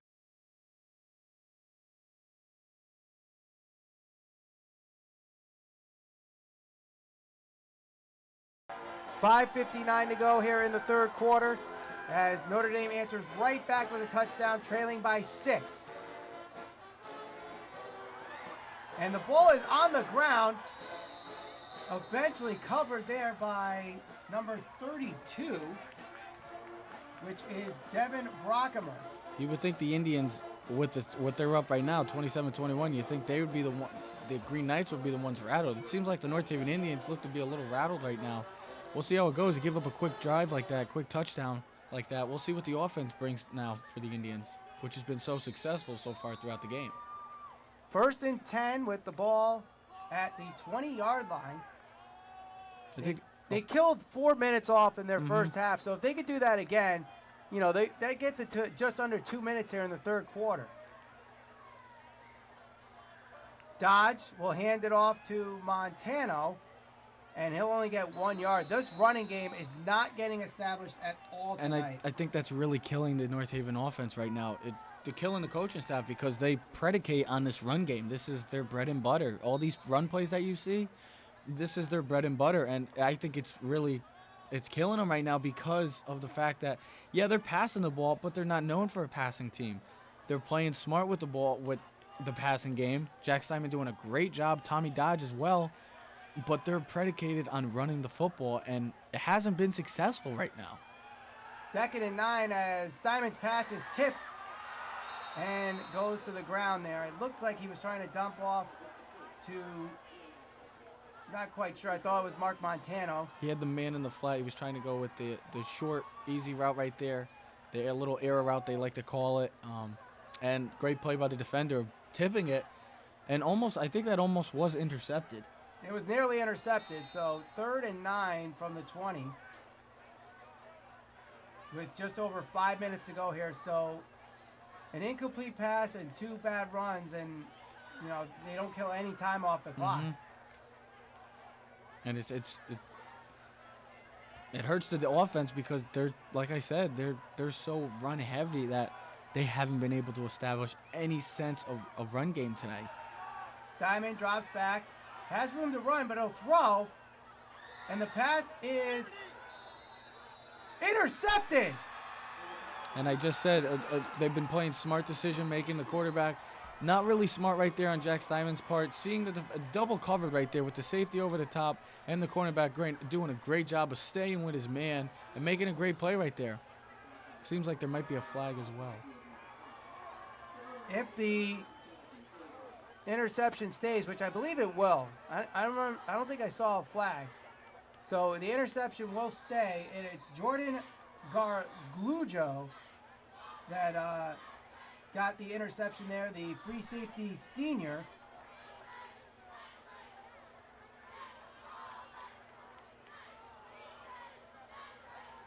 So Notre Dame has a chance at 45 yards to take the lead with a touchdown and an extra point. And it seems like the Green Knights have all the momentum going in their favor right now. Witkowski gets the handoff. Another missed tackle, over pursuing by the North Haven linebacker right there. Not doing a great job. I would have thought they would have emphasized on that throughout halftime of the missed tackles and the over pursuing of the defensive line and the linebackers. And it looks like this run game of Notre Dame is just tiring and wearing down on the North Haven line right now. 1st and 10 after the 14-yard run from Witkowski, and again they go up the gut. And he'll gain about 6 on that play, maybe 7. And, the running game for Notre Dame, between the tackles, and they're just going right through the heart of this Tribe defense. Yeah, and they're just wearing them down. And the offensive line is just getting the better punch right now. It just seems like they're punching them in the mouth, and North Haven is not able to take it right now. It just seems like they're just letting them get hit right now. And it's really taking a toll on the defense. As I mentioned earlier, Tom Dodge has 31 rushing yards in this game. Prior to that play right there where Witkowski just got another 4 yards, he has 40 yards in this half already. Oh, really? With a touchdown. He has 44 rushing yards on 5 carries and a touchdown. Like you said, Notre Dame, when we came into this game, we were talking how Notre Dame was so balanced. And you could see the balanced attack that they've been having with the passing game and especially the run game. It seems like they're picking apart. They see a weakness in the defense right now, especially in the interior right now, and they're just picking it apart right now. And you keep seeing chunks of yards just keep going for Notre Dame in positive directions too. Whereas North Haven is more of a run-heavy team, and you're not seeing that, and they're being very one-dimensional right now. You're seeing more passing than I think we really rarely see with the North Haven team because the run game has struggled so bad tonight. And the measurement shows that Witkowski got the first down, so it is a 4-yard carry for him. And again, 44 yards in this quarter alone. Whereas Tom Dodge, who leads the team with 31 rushing yards and a touchdown, has done that on 10 carries.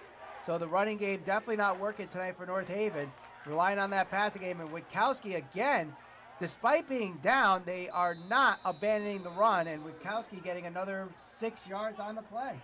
And they keep pushing. The offensive line, yeah, looked like he was stopped for maybe about 2 or 3 yards, but instead he makes it a 2nd and 4. They keep pushing. They keep pushing forward, and the defensive line of North Haven is just not being able to punch back. It just seems like so far. They found a weakness in the North. They found a little hole in the defense, and they're picking it apart right now.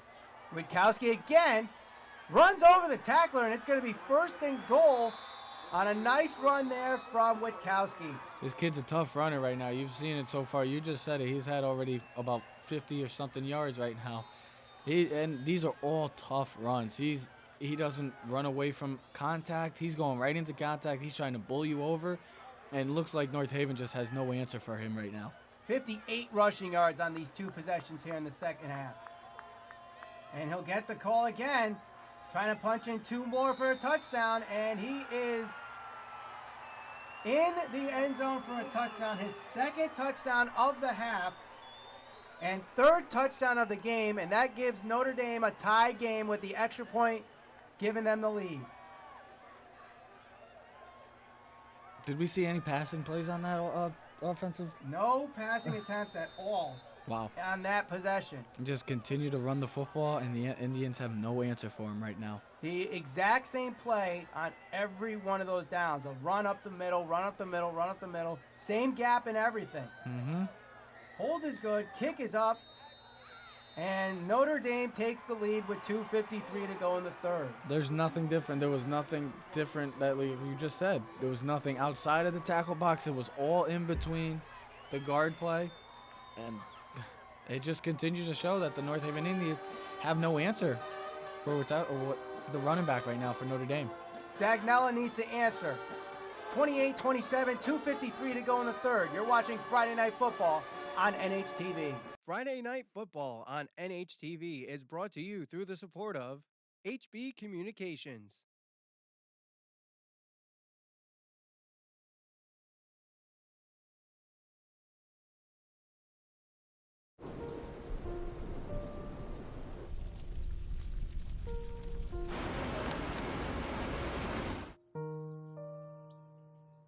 Don't wait.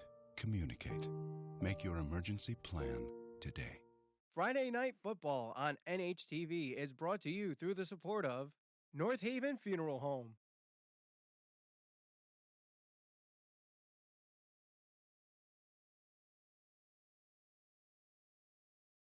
$2:53 to go here in the 3rd quarter as North Haven trails for the first time tonight, 28-27. And so far, Notre Dame has just dominated in the less than 10 minutes into this second half. And, you know, if this continues, North Haven can let this slip away very, very quickly. Well, you win the game in the trenches, and it just shows that Notre Dame is winning inside the trenches, as you can tell by the scoreboard and by the run game. These are 2 teams that love to run the football in different types of formations and the different various packages that they do, but they are both like to run the football, and you can see that Notre Dame has the advantage right now. So it will be returned by Montano. Breaks a tackle, breaks another one. Stiff arm, stays on his feet, but then eventually falls just shy of the 40-yard line. A great return by Mark Montano. Oh, he goes to the ground. Well, it's a good start. That's a good start for the Indians. That's what they need. So Coach Zagnella needs to get his players back into this game somehow, some way.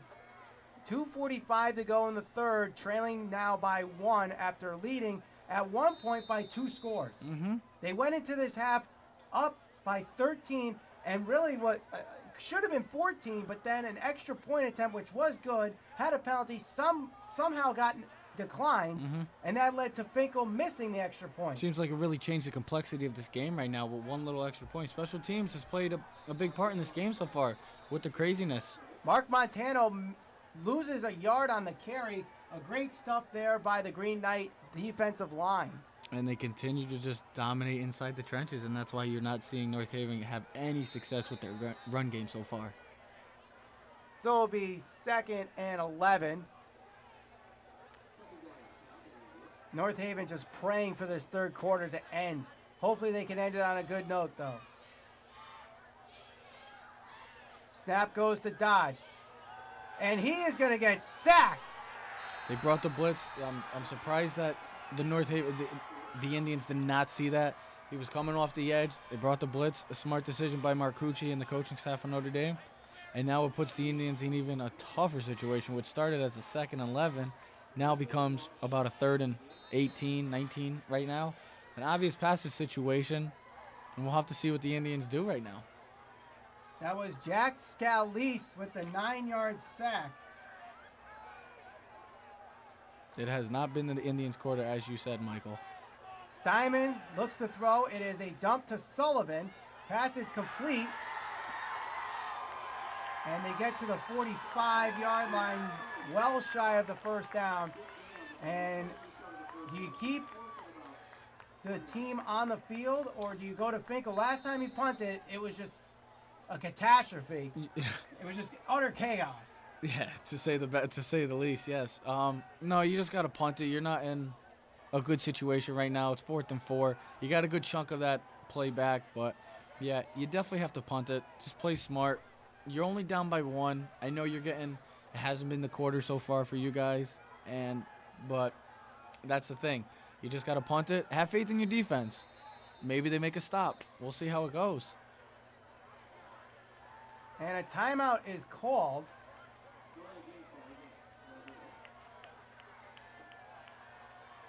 I think North Haven called the timeout. Or no, they're bringing the ball back. So Delay a game, North Haven took the delay a game penalty. So that will be North Haven's 2nd penalty of the game. And it's a 5-yard penalty, so it'll be 4th and 9. Just to give them a little extra room to punt. Low snap, but Finkel able to get this one off. It's a low line drive punt, 1 hopped, and will be returned. Gets to the 35 and tackled at the 37-yard line. So 36 about seconds left in the third quarter. This is a big drive for the Indians. We're going to see really what this team is made of. Being in a tough situation right now, down originally up by, like you said, 13 points early in this quarter, and now down by a point right now. We're going to really see what this team is made of right now. So Notre Dame, who quickly scored 14 unanswered points to take the lead here in the third quarter, has 31 seconds to tack on to that lead. And there's another run from shotgun formation up the gut. And a gain of 3 from Witkowski. And that should run the rest of this clock out here in the third quarter, unless Notre Dame wants one more play to run. If they were smart, they'd run the clock out, go to the fourth quarter with the ball in your hands, trying to extend the lead right now. And they will do that. So 12 minutes to go in this game. Notre Dame takes the lead in the third quarter and leads by 1, 28-27. You're watching Friday Night Football on NHTV. Friday Night Football on NHTV is brought to you through the support of North Haven Funeral Home.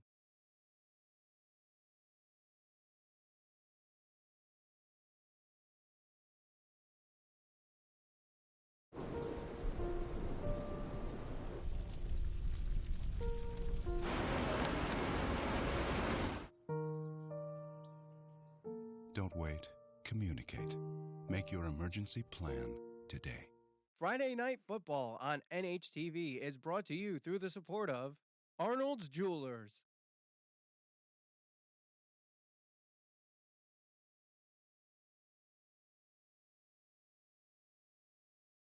As we get ready for the start of the fourth quarter. 2nd and 8 for Notre Dame at the 40-yard line. Elias goes to pass. The pass is complete to Regini. Gets through the middle and gets the first down, and a little extra there, pushing for extra yards. He got about 6 or 7 extra effort yards there as the Tribe, while piling on the receiver. They didn't really attack there. No, they did not. It just seems like they're just not they're not being the aggressive team. The Notre Dame Green Knights right now are being more of the aggressive team right now. Passing, was that the first pass we've seen in the second half from the Green Knights? It's the third pass attempt this half. Oh, okay. It just seems like they've been run heavy this whole game. Witkowski gets the run and gets about 2 yards on the carry. One of the more successful stops of the Indians that we've seen in the second half so far of the run game. And Notre Dame trying to do things differently with their run game, trying to pitch it to the outside and to no avail. They've been doing a really great job between the tackles. And is it just a lack of experience at the front seven, or I think it's just the offensive line. They're just dominant. They're just punching them in the mouth. They're the more aggressive team. North Haven's not getting off of blocks right now. And you can tell by that with the run game and even the passing game. Not being able to pressure Elias, and you're seeing big plays like we just saw previously. A 16-yard pass off the screen from Elias to Regini gives the Green Knights a first down there. And on that play, as you were giving your analysis there, there was a great chance of a sack there for the defensive line. Yeah. And Elias had all the time in the world. It's like they stopped. They're being I'm surprised that the Indians have not become more aggressive. They're being they're not blitzing right now a lot. They're just running their 3 down linemen right now. And that hasn't been working so far. In passing situations for Elias, he has all day to throw. Yes, they're short throws, but he has all day. He's not getting pressured. He's not getting confused with the kind of blitz packages or anything. And you can see that he's picking apart the secondary right now because of the certain cushion that the Indians are given. They're playing about 5 or 6 yards off of the ball right now instead of playing tight and man coverage, which they are, but they're playing so far off. It gives a play like that, which turns into a big gain. A short little bubble screen like that or a slant route that turns into a big gain because the Indians are playing so far off right now. Adding insult to injury, pun intended, the leading tackler for the Indians, Zach Orth, has just walked off the field with an injury. It looked like a leg injury. He was able to walk off the field on his own power, but was with an apparent limp. So we'll see if he returns to this game. That's a big loss for the Indians. They need as much help as they can. Elias throws deep. The pass is caught. Touchdown. And that's going to extend the lead on the touchdown from Elias to Justin Moorhead. Great job of throwing. That was a great pass by Elias right there. Just perfect throw. What else can you say? A perfect throw, a great catch. He had man-to-man coverage right there, and he just threw it up and let his receiver go get that ball. And that's exactly what you saw. So Notre Dame is really taking control. They've taken the momentum. They're dominating the trenches right now. They've taken total control of this game, as we can definitely see right now. North Haven needs to answer on this possession. If they don't, this game could be pretty much over. The extra point attempt is good. So with 10:41 to go in the game, it is now a 35-27 game. You're watching Friday Night Football on NHTV. Friday Night Football on NHTV is brought to you through the support of Arnold's Jewelers.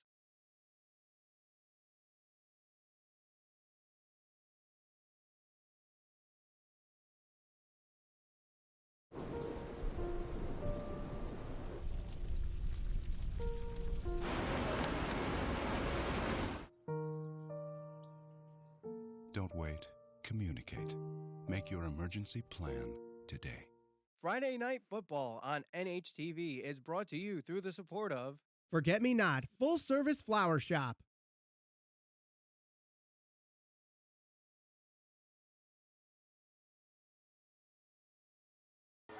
$10:41 to go here in the fourth quarter. Notre Dame leads 35-27 after the touchdown pass from Chris Elias to Justin Moorhead. And you see Coach Sagnella there with the headset trying to get this Indian team that just came out flat here in the second half.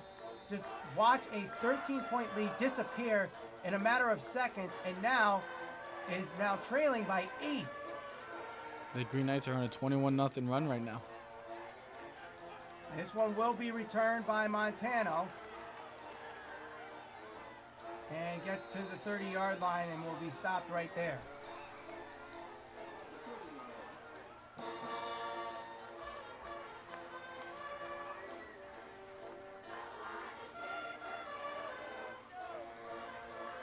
Well, I believe if you can hear the band underneath the music right now, underneath everything, I think the song playing is very, very fitting for what North Haven needs to do in this game with 10:33 to go, and that's Don't Stop Believing. First and 10 with the ball at the 32-yard line.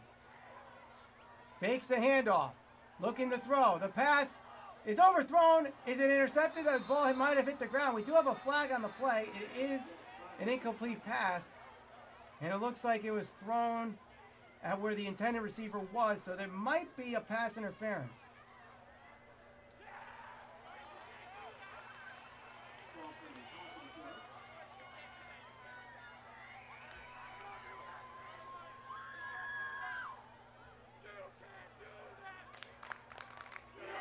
It will be against Notre Dame, so that's penalty number 8 in this game, and that's going to move the chains on a pass interference 15-yard penalty against Notre Dame. Indians catch a break right there. Big penalty on the Green Knights right now. Let's see if the Indians can take advantage of the penalty right now. First and 10 from the 47-yard line. 10:27 to go in this game. Man in motion. Sullivan spins around, and Notre Dame is not fooled by that spin around run up the middle. Well, it looked just a little awkward at first. It just seemed like the whole situation was not smooth. It just seemed like it was awkward right there, and it was very easy for Notre Dame to sniff that out and make a stop right there. And the Indians continue to struggle with the ground game. It seems like they've kind of almost abandoned it, I would have to say.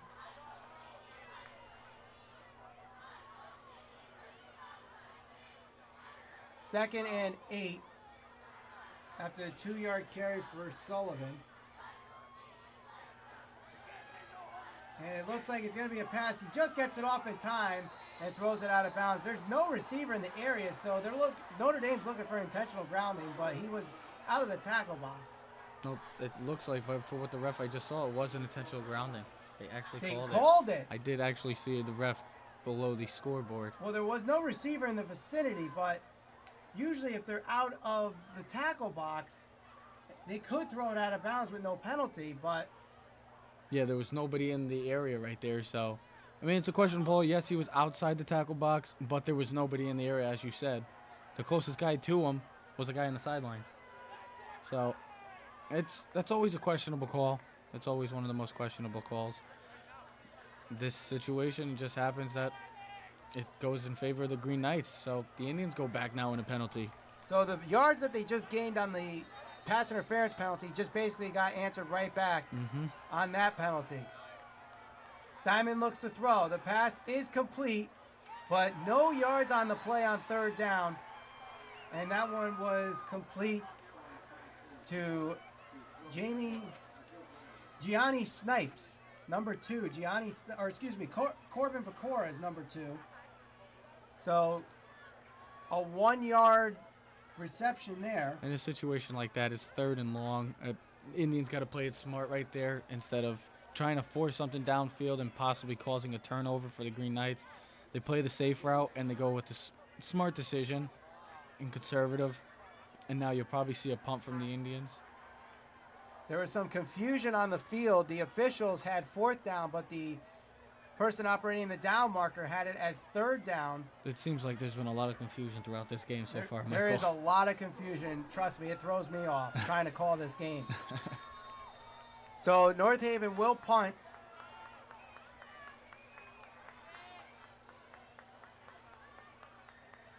And there's the punt, nearly blocked. Looked like it almost got blocked. There might have gotten a hand on that, but it will be returned regardless.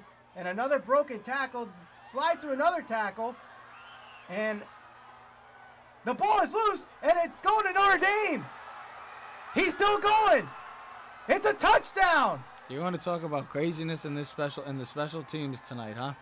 You want to talk about craziness? Unbelievable. We thought he was down, and it turns into a touchdown. Bad tackling again by the Indians, but that's just a crazy play. It just so happened the ball got right to his teammates' hands, and A free play like that. It's just a free play. No flags on the play for an illegal lateral or a forward fumble or any reason for there to be a fumble or a penalty, but a man down. So a bittersweet moment here for the Green Knights. Yeah, it looked like it's just a basic fumble and turns into 6. Jordan Gargiulo, who has an interception in this game, was the original returner. He is the man down, as he probably twisted his ankle or something on the way down while losing the ball. And the man scoring the touchdown is Noah Fernley, a senior, 6'4", 190 pounds. It just seems like Notre Dame has just opened up the gates right now and extending this big lead right now, which once was a 13-point North Haven lead is now looking like a 15-point Notre Dame lead, a 28-point turnaround. An unbelievable way for this game to turn around, and the extra point is good. So now you're looking at a 15-point game for North Haven. They got to climb their way out of this. With 8:43 to go, they trail. You're watching North Haven High School football, Friday Night Football on NHTV. Friday Night Football on NHTV is brought to you through the support of Forget Me Not Full Service Flower Shop.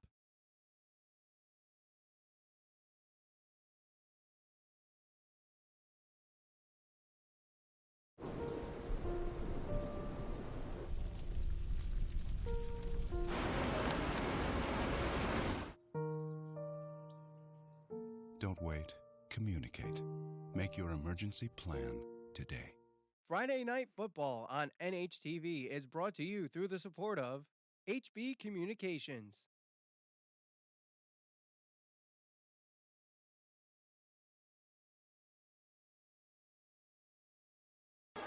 $8:39 to go here in the fourth quarter.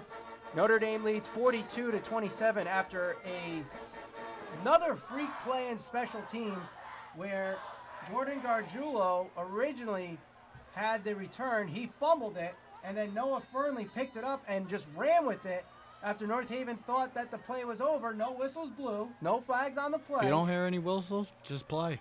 That's it. Is this one of the craziest games we've done? Is this the craziest game we've done? This definitely is. And Hooks will get the return there, and he just keeps moving his feet, getting to the 36-yard line. As he typically does, he's a hard runner. He's always going positive, going forward. I like the kid. He's a young kid too. He has a bright future for the Indians. Jamoria Hooks there, giving the Indians good field position. So if they can, even if they kill 4 minutes, they can still control the clock here, kill about 4 minutes and score a touchdown.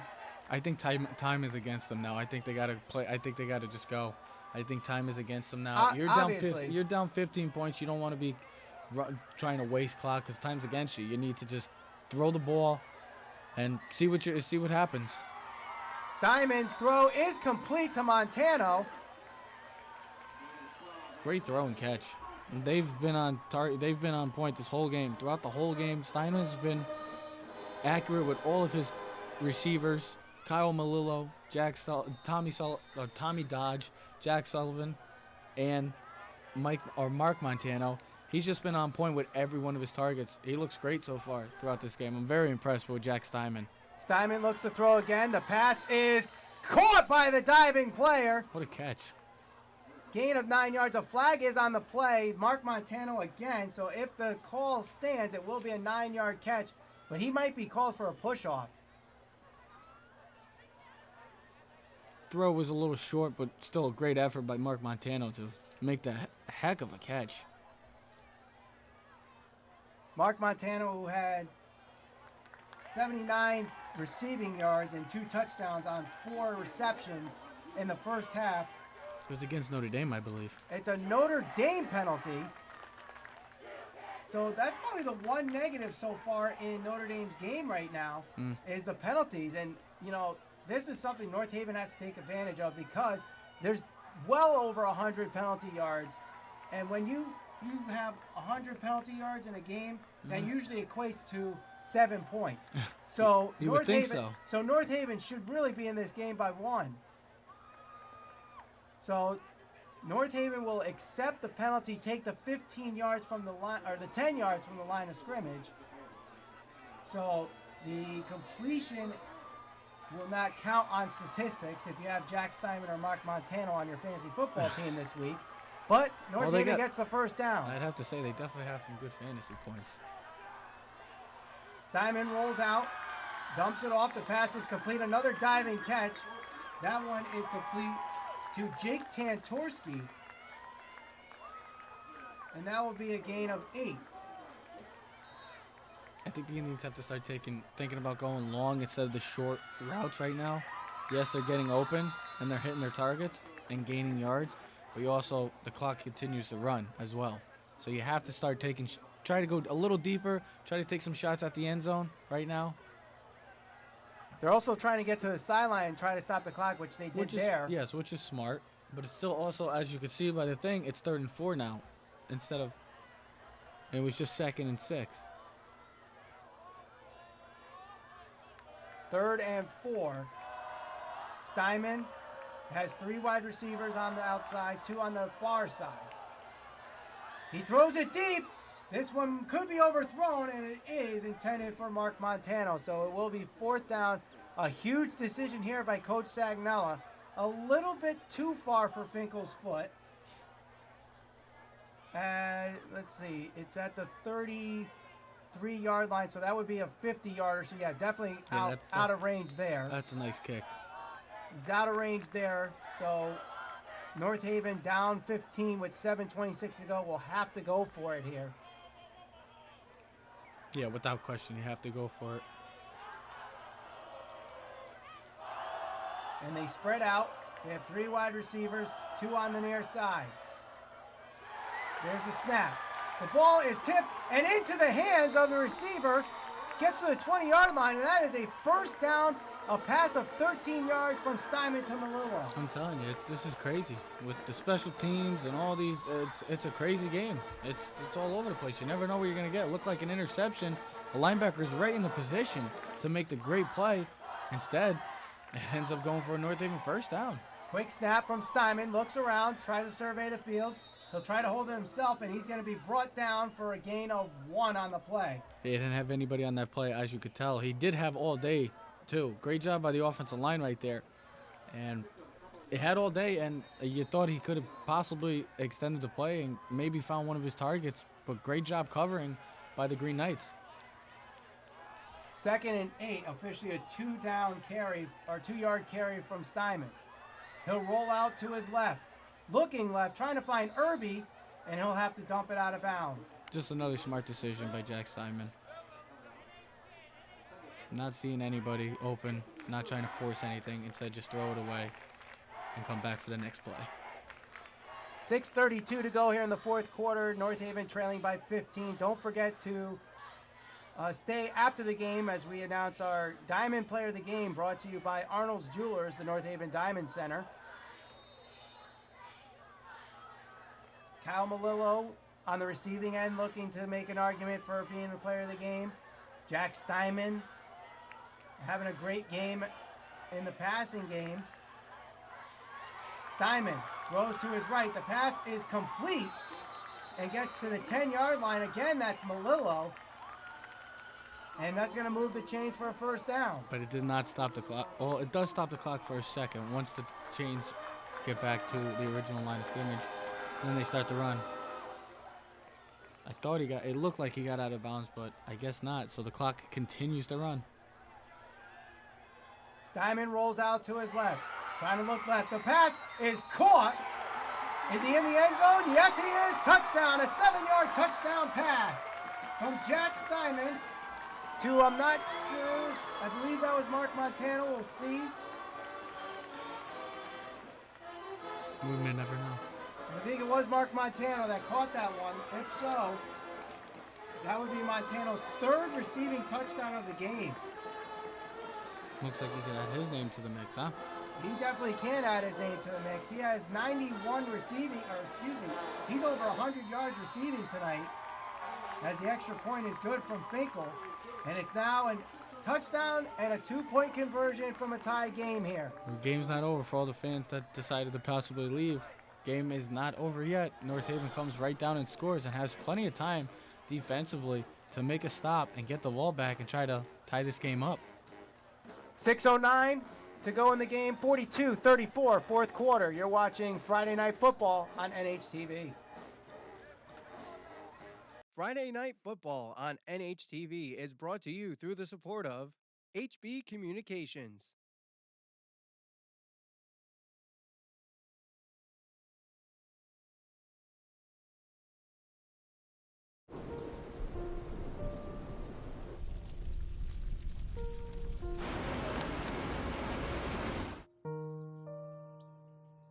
Don't wait. Communicate. Make your emergency plan today. Friday Night Football on NHTV is brought to you through the support of North Haven Funeral Home.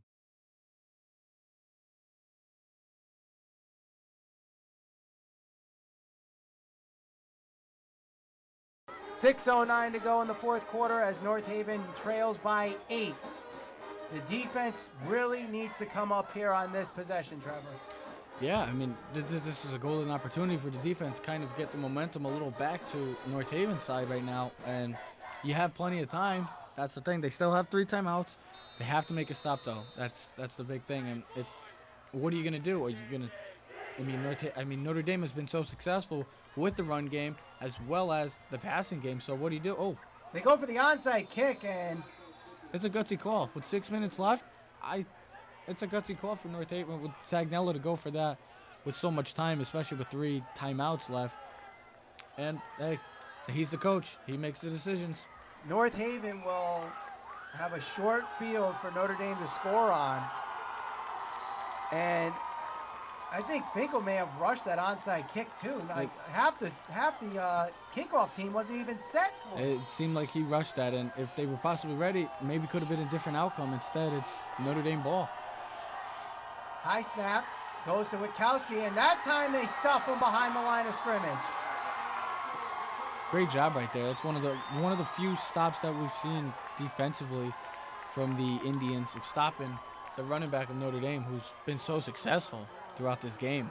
Paul Murray, the first one to stop Witkowski there, a loss of 2 on the play. So it'll be second down.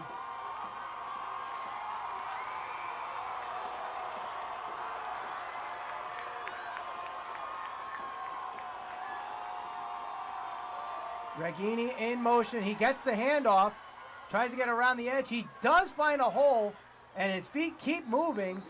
So he turns a negative into a positive and gains 9 on the play. That's just a great job by him extending the play, just pushing forward. But bad tackling continue on the North Haven part. Instead of making it a long 3rd and maybe 6 or 7, it's a 3rd and 3 now, giving them more options right now for the Notre Dame team.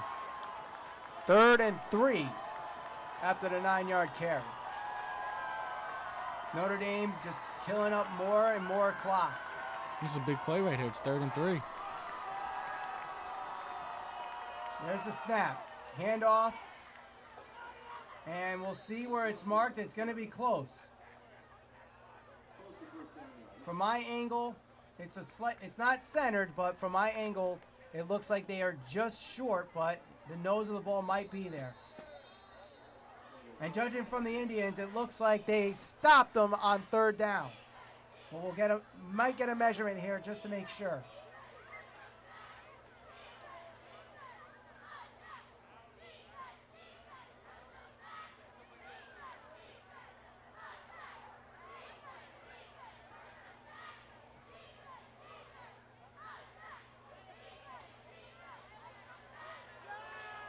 And he is short a yard, just short of a yard from the first down.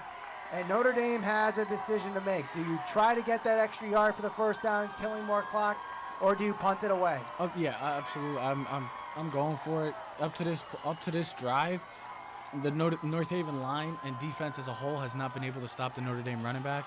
So just give him the ball, and he's been able to pile up yards, and he's been getting big chunks of yards as well. So this might seem to be an easy choice to go for it. The crowd getting a little rambunctious here, trying to get this defense going, as you saw from our camera shaking there. That is just the impact of the crowd's feet moving. 4th and 1, the biggest 4th down of the season for the Indians.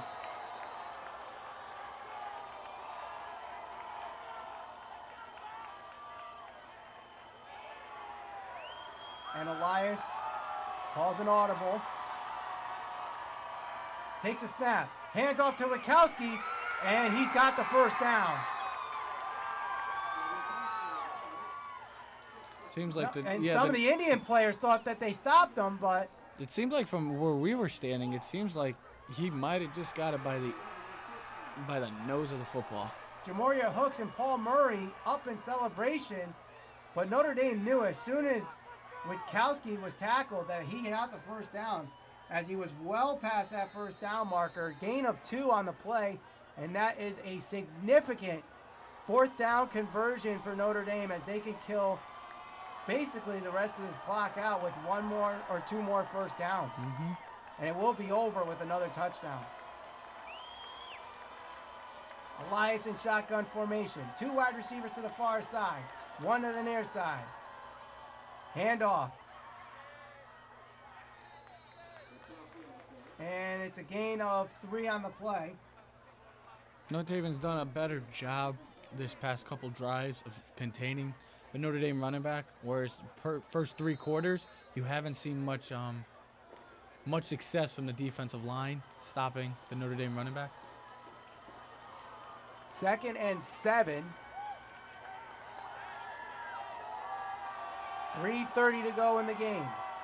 Notre Dame scores, they pretty much can ice it. North Haven stops them.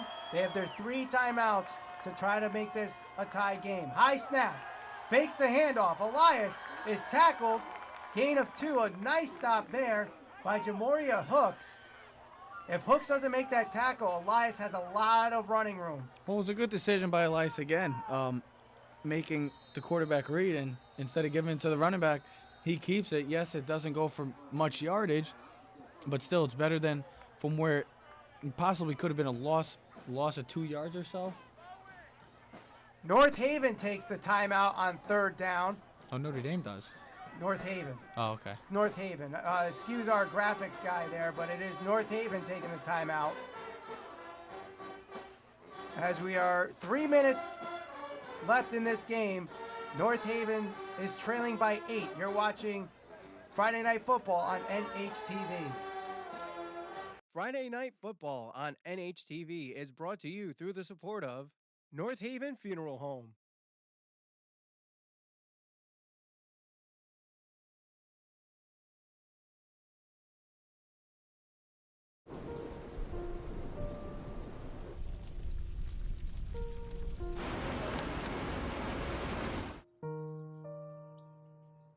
Don't wait. Communicate. Make your emergency plan today.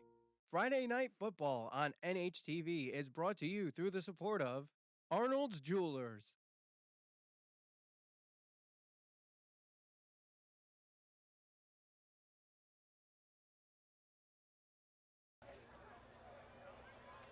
Three minutes to go in the game. In the 4th quarter, North Haven trails 42-34. And coming out of the timeout here, defensive coordinator Velarde trying to draw up a play that will stop this run. Down. Fake from Elias. Throws to his right. It is complete. And that's another first down. Again, the defense breaks down as Regini gets another reception for a first down. Well, that's a great job by Elias of getting outside the pocket. And Regini, he also had, Brooks was playing great coverage on Regini, but Regini extends it by just getting enough room outside and getting the first down for the Green Knights. And 8-yard reception there moves the chains. 1st and 10 from the 29-yard line. That's a really big devastation play for the Indians right there, trying to get the ball back desperately. Witkowski gets the handoff, and he stopped for a 1-yard run.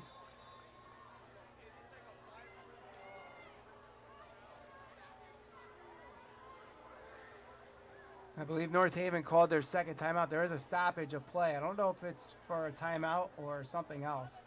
But I believe North Haven called their second timeout. You have to start using your timeouts now, the rest of your timeouts, just because you're almost at 2 minutes left. Yeah, it is a timeout by North Haven. And with that timeout, we'll take a timeout. You're watching Friday Night Football on NHTV. Friday Night Football on NHTV is brought to you through the support of Arnold's Jewelers.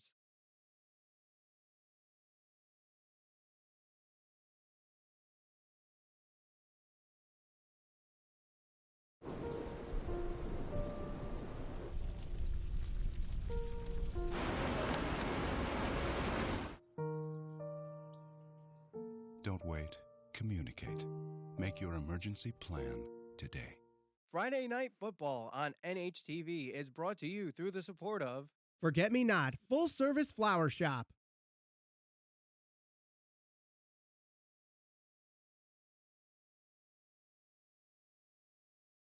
.225 to go in the fourth quarter. North Haven trails by 8. North Haven takes their second timeout.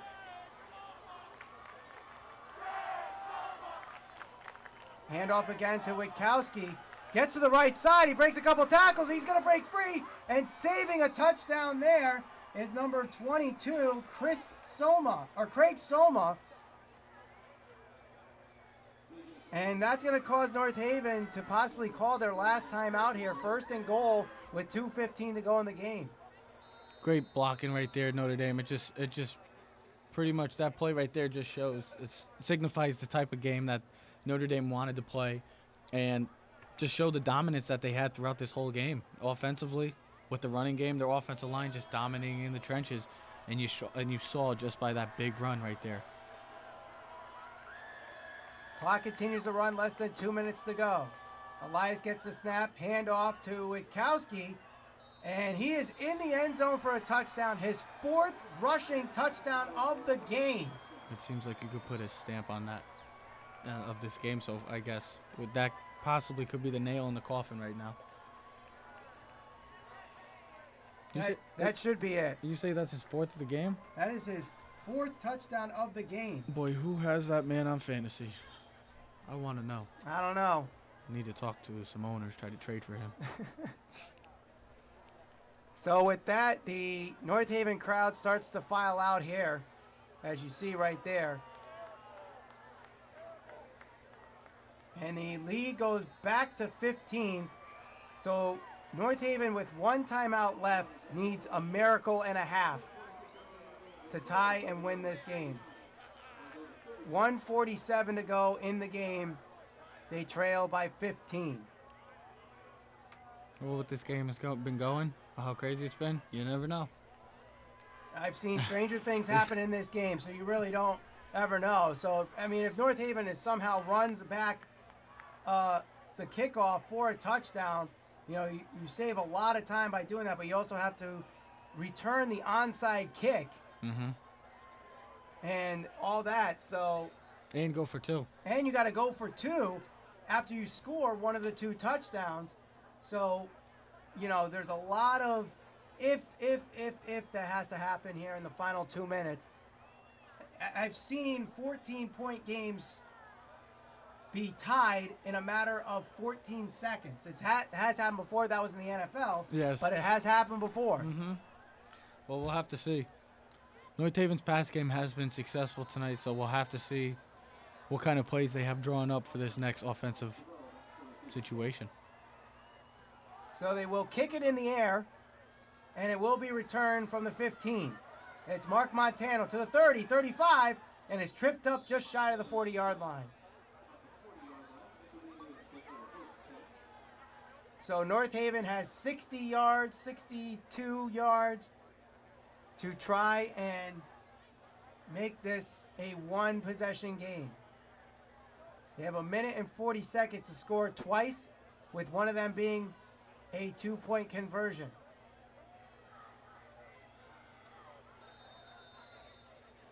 And don't forget, at the conclusion of the game, we will have our Diamond Player of the Game brought to you by Arnold's Jewelers. Max Sullivan hands off to Dodge. And an interesting call there to run on 1st and 10. And it's a negative play, as I believe that was Tom Dodge who lost more yards on the play. It seems like North Haven, I think North Haven just called their final timeout as well. Interesting call by Coach Sagnella. I would have thought they'd be going in an obvious passing situation. Instead, they try to catch them possibly off guard by running the ball. And as the game has been going so far for the Indians' run game, it was not a successful one.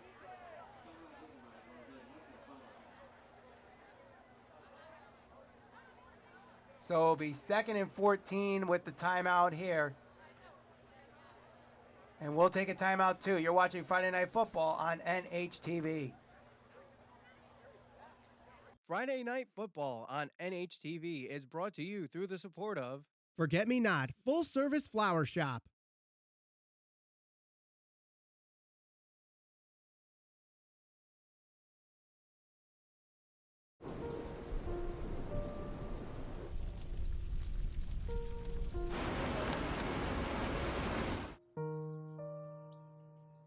Don't wait. Communicate. Make your emergency plan today. Friday Night Football on NHTV is brought to you through the support of HB Communications.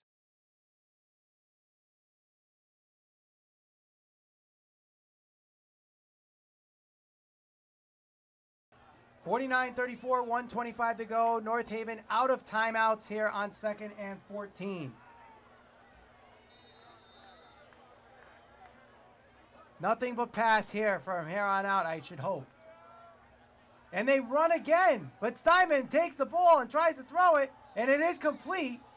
So an interesting handoff pass to Mark Montano as they gain 8 on the play. Not enough to gain ground there. I like the play call. It's an interesting play call. You go with the Mark Montano in motion, and you go with the wheel route.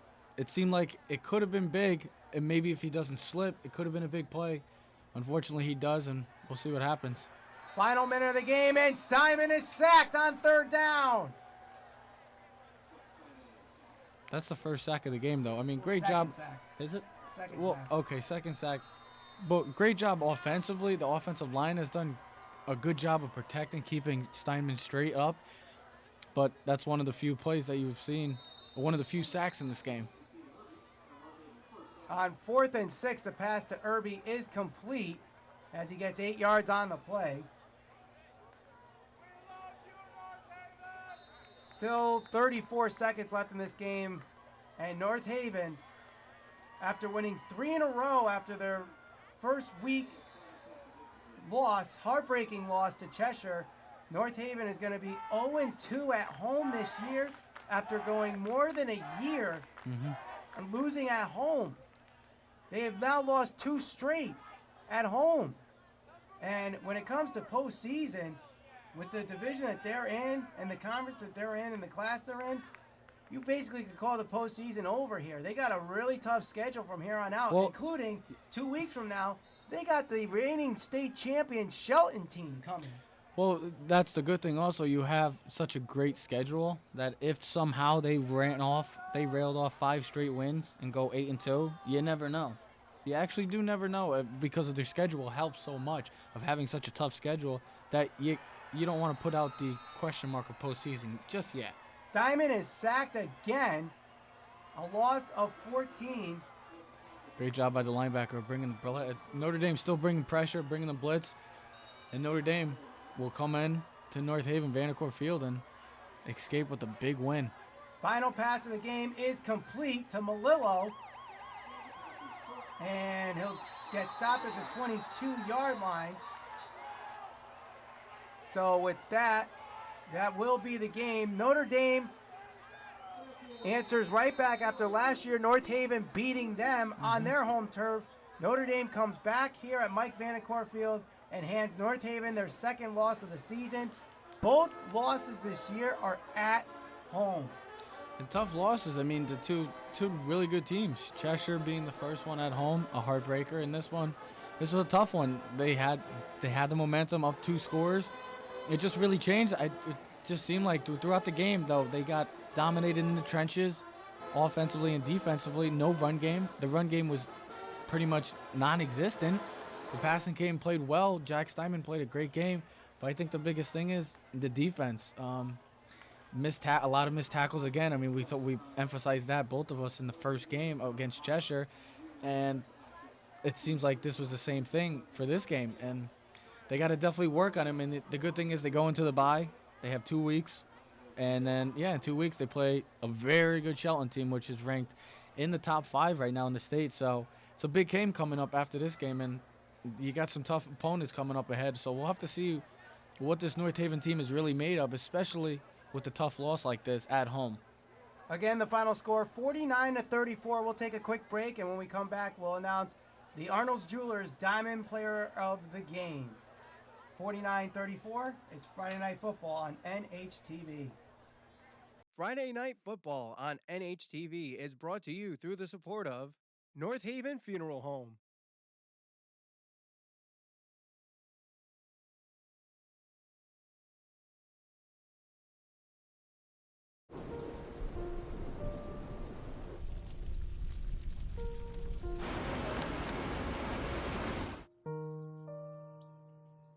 Don't wait. Communicate. Make your emergency plan today. Friday Night Football on NHTV is brought to you through the support of Arnold's Jewelers.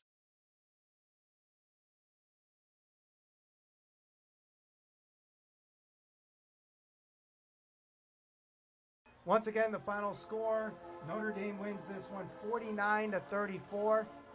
And the Diamond Player of the Game, brought to you by Arnold's Jewelers, goes to Jack Steinman, who had an unbelievable game today on the offensive side of the ball.